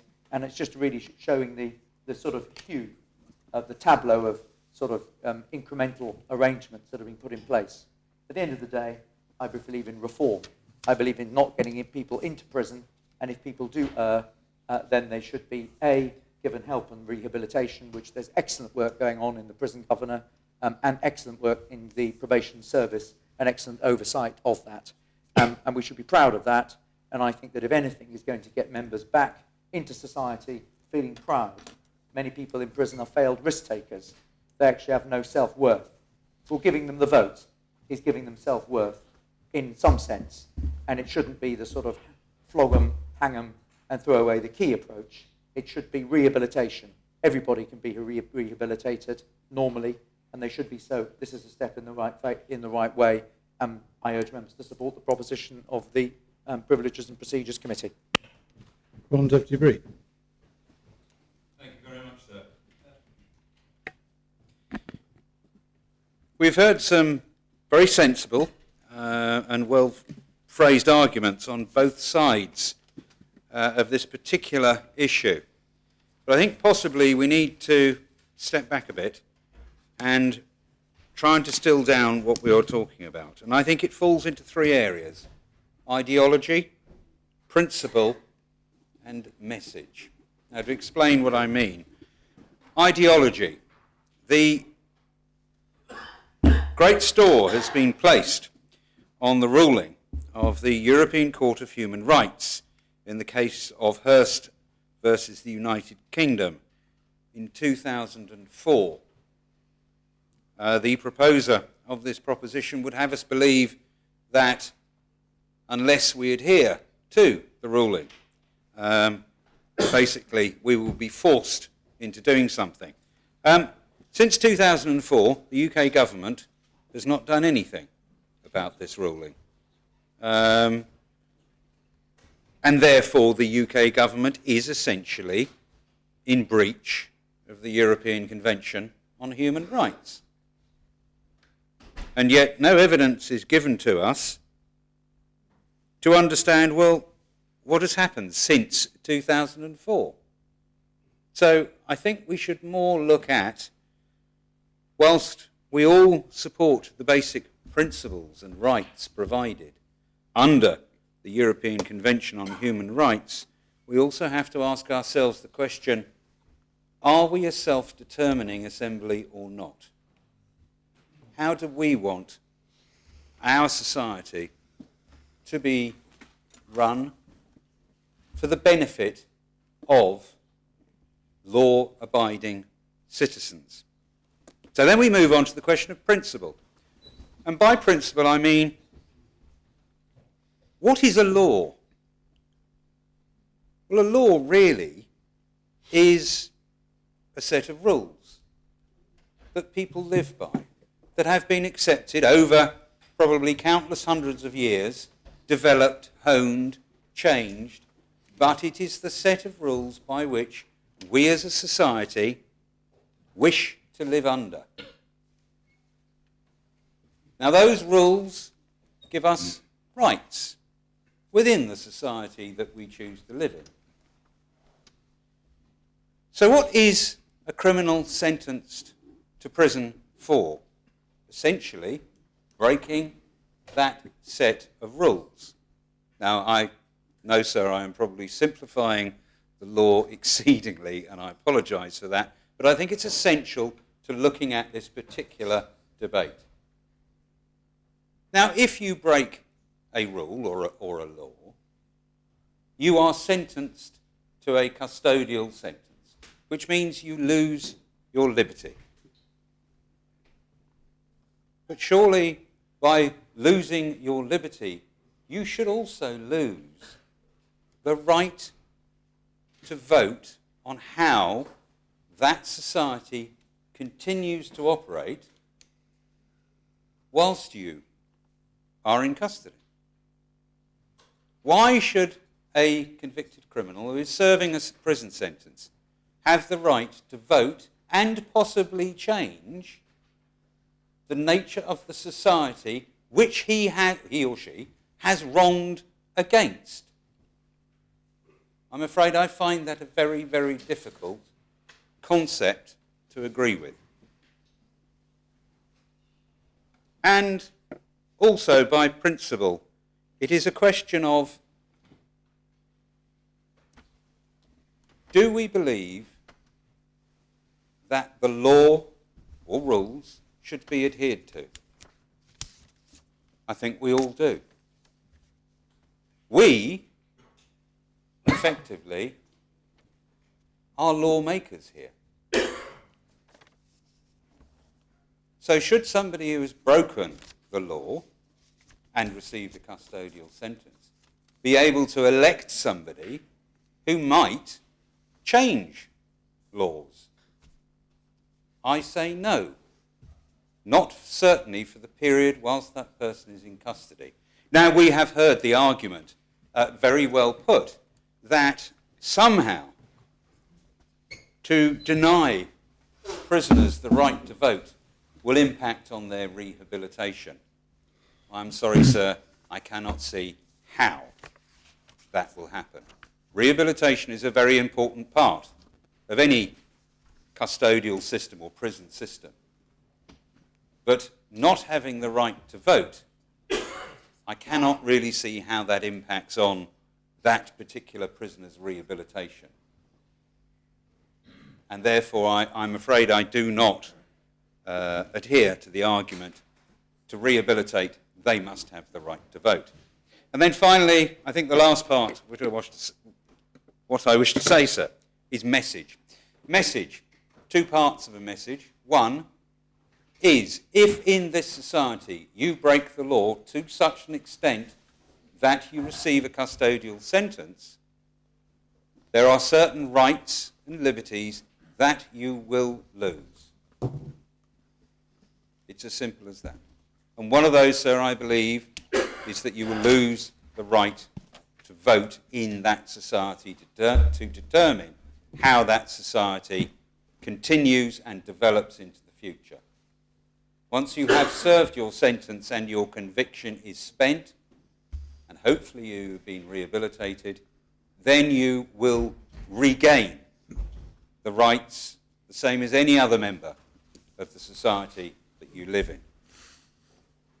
And the second message is really, I think, to the population of the island, that there are two sides to it. You have the convicted person, and on the other hand, you have the law-abiding, reasonable member of our society. And if we say to that part of our society, well, we actually believe that people who break the laws, which you agree to live by, still have basically the same voting right as you do, I don't think that's the right message we're giving out. Because we are lawmakers here. All of us have the right to vote in debates that determine the law under which we live. And therefore, the right to elect us as members of this assembly, I believe to be a very important part of the freedoms of the society we live in. And that is what it is about. If you break the rules of the society you live in, then you must forfeit certain rights. And therefore, sir, I would urge members to think very seriously about this. There is, of course, the argument that we're going to be contravening the European Convention on Human Rights. There is the argument that we're going to be somehow damaging the chance that a convicted man or woman who's serving a custodial sentence may have for rehabilitation. I'm afraid I do not agree with that. And therefore I would ask members to seriously think about this, and I will not be supporting this proposition, even though I am a member of the Privileges and Procedures Committee. Thank you, sir. It's just coming up to 17:30. I've had notice that one other member wishes to speak. I don't know if any more do. Do you wish to continue on the principles until we finish those tonight? I call on Deputy Truscott. So can I clarify one or two things I mentioned earlier on, just to assist before the next member speaks? Firstly, in relation to the question Senator Ferguson asked about other jurisdictions, I indicated one Crown dependency had never prevented prisoner voting, and that was Guernsey, where it was never prevented. And the law there in 1996 was passed in order to make the process easier in terms of the voting procedure. And secondly, sir, in relation to the question that Senator Ozef asked about early release, I need to clarify what I said there, because there the position is that so long as the prisoner has demonstrated industry and good conduct, he will be granted remission of a portion of his sentence, not exceeding 1/3 of the whole, and at that stage be released unconditionally. And temporary release prior to that is possible for the purpose of a prisoner engaging in employment or receiving instruction or training, and that's only done in certain circumstances, sir, after a risk assessment. I hope that clarification is of assistance. Thank you. Deputy Truscott. Thank you, sir. It won't be a long speech. I totally concur with the Deputy Bree. So if anybody's looking at Hans, I'd refer to what he said, and that's pretty much how I feel. It is a question for the Attorney General, if I may. It's just that, the Prime Minister of the United Kingdom will be pressing the Article 50 sometime in March. Constitutionally, they're going to totally divorce themselves. It seems like it's going to be a hard Brexit. So constitutionally, legally, I do believe it's going to be a complete divorce from the United Kingdom. How does that leave us with regard to aligning our laws and various other things with the European Court of Human Rights? Thank you, sir. That will not be relevant, sir, because the departure of the UK from the European Union has no impact on the UK's membership as a signatory to the European Convention on Human Rights.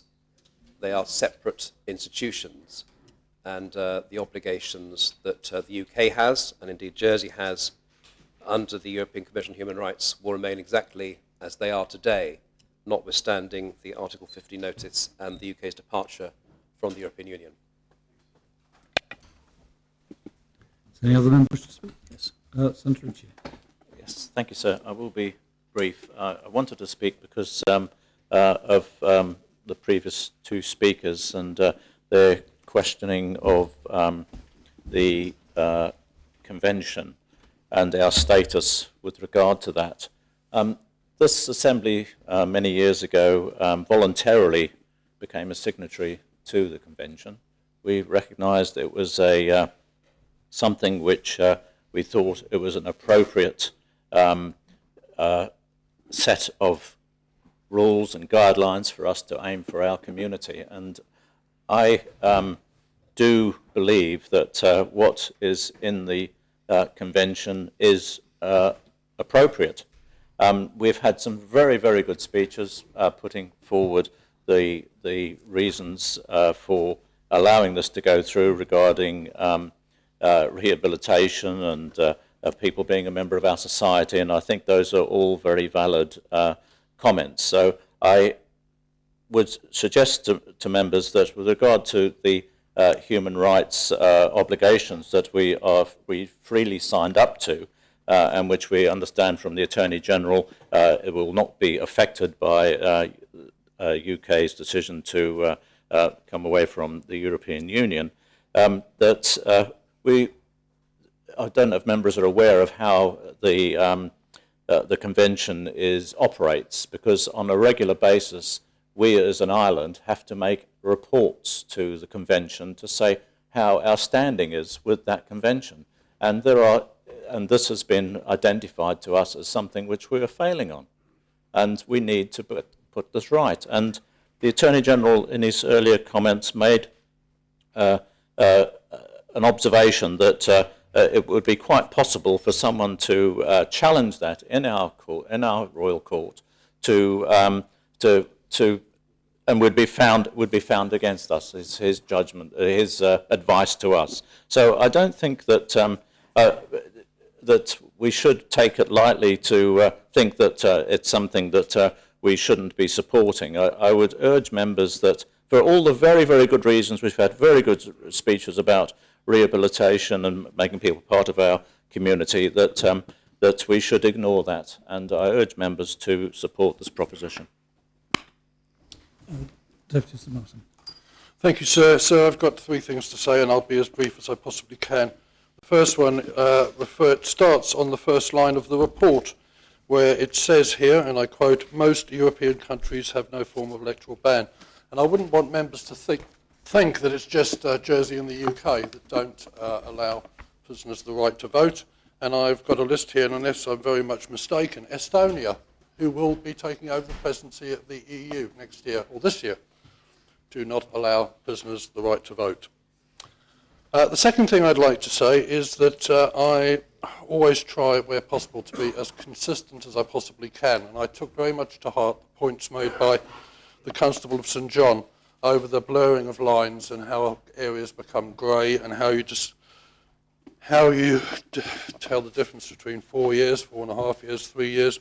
And I refer back again to the PPC report, where they tell us that in Italy, People sentenced more than 5 years are disenfranchised for life.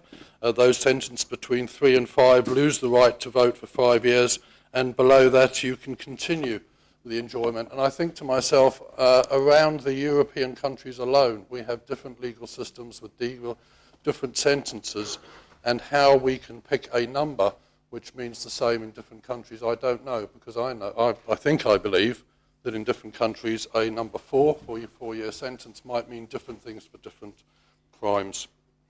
And finally, the point I would like to make is that I have worked for 6 years inside the legal system in Jersey, where I know through personal experience that every effort is made not to sentence people to custodial sentences. We have a wonderful system in Jersey that works really, really hard to do everything possible to avoid sending people to jail.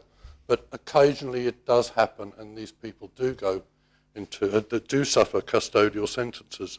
And I can't disagree with Deputy Truscott or Deputy Bree, Deputy Hilton, people who get sentenced and are incarcerated for long periods of time, 4 years. Some of them know full well what they're doing, and I cannot accept, I'm afraid, sir, that those people shouldn't have the right to vote taken away from them if they find themselves in prison. Anyone wish to speak? If not, then I call on the chairman's reply. Yes, thank you, sir. Deputy Messel asked if the vote were to be given to prisoners in this limited way that we're suggesting today, where would they be registered? Well, that would be a matter of timing, but once they've moved permanently to St Bullards, they clearly would be voters of St Bullards number 2. And the Constable of St Martin's asked why it was that the committee were split. Well, and a minority voted against bringing this proposition. Well, I can't tell him exactly why, sir, because I wasn't at the meeting where this proposition, this legislation was approved. I was out of the island at the time, and the Vice Chairman was in the chair. But I can tell him that the Constable of St John and Deputy Bree are members of the committee, therefore that might give him a clue as to why the committee were not exactly unanimous. So, but as I said at the beginning of this debate, I recognise that this is an emotive subject, it is an uncomfortable subject, and for some it is a difficult subject. And I respect the feelings and views that have been articulated, particularly by Deputy Hilton, Deputy Lafondre, the Constable of St John, and others. The Constable of St John has definite views on the European Convention on Human Rights, but whatever his views, my views, or anybody else's views, we are signatories to the European Court of Human Rights, and we do have obligations. It was Deputy Bree who asked the question, are we a self-determining society? And of course we are. And we determined in this place that we would become signatories to the European Court of Human Rights. And therefore it is our duty to abide by that decision. And he castigated or suggested that perhaps those who break the rules and are in Lemoy should have the sanction of not having their vote removed from them, the franchise removed from them. But he encourages us to break the rules of the convention that we're voluntarily signed up to. So it's one standard for the prisoners in Lemoy and one standard for us. That is wrong. So what we have to try and remember, I think, is that prisoners are people. And despite whatever they may have done, whatever Deputy McClinton might say, they are also part of our society. Perhaps they walk in a different part of society than Deputy McClinton and the rest of us walk in at the current time, but they are part of our society. So we have a duty in this place. We have a duty as individual states members to represent all the people of this island, and I say that includes people who have been sentenced to Lemoy, because anyone who's been incarcerated in prison, any decision we make in this place has an effect on them as much as anybody else. Whether it is about the prison itself, whether it's about prison visitors, whether it's about financing home affairs, or whatever we decide, at the end of the day, It affects everybody, and it affects the people who have fallen and who have received prison sentences. So many of those who we are recommending should be enfranchised, those who have been sentenced to less than 4 years, may have voted before they have been convicted. They may be released early, as we've heard from the Attorney General, during their sentence, and go to work, stop paying taxes. But in the meanwhile, we said that they can't vote. We are trying to encourage them to encourage them to work and to contribute to society. In my view, sir, going to prison or being sent to prison is not simply about punishment. It's not just about revenge. It's about rehabilitation, as we've heard. It's about education.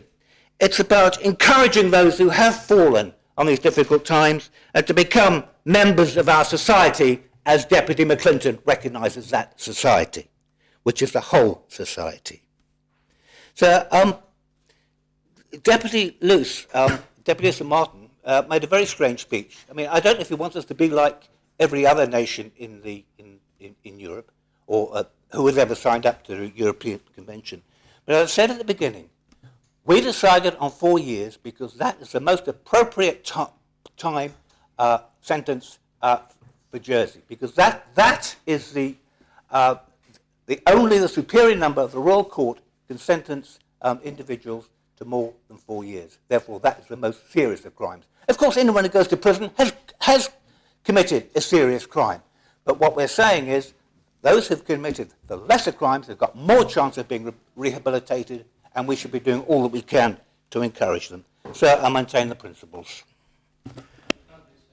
The appel is called for. Invite all members to return to their seats. The vote is on whether to approve the principles of the draft Public Elections Amendment Number 7 law, and I ask the greffier to open the voting.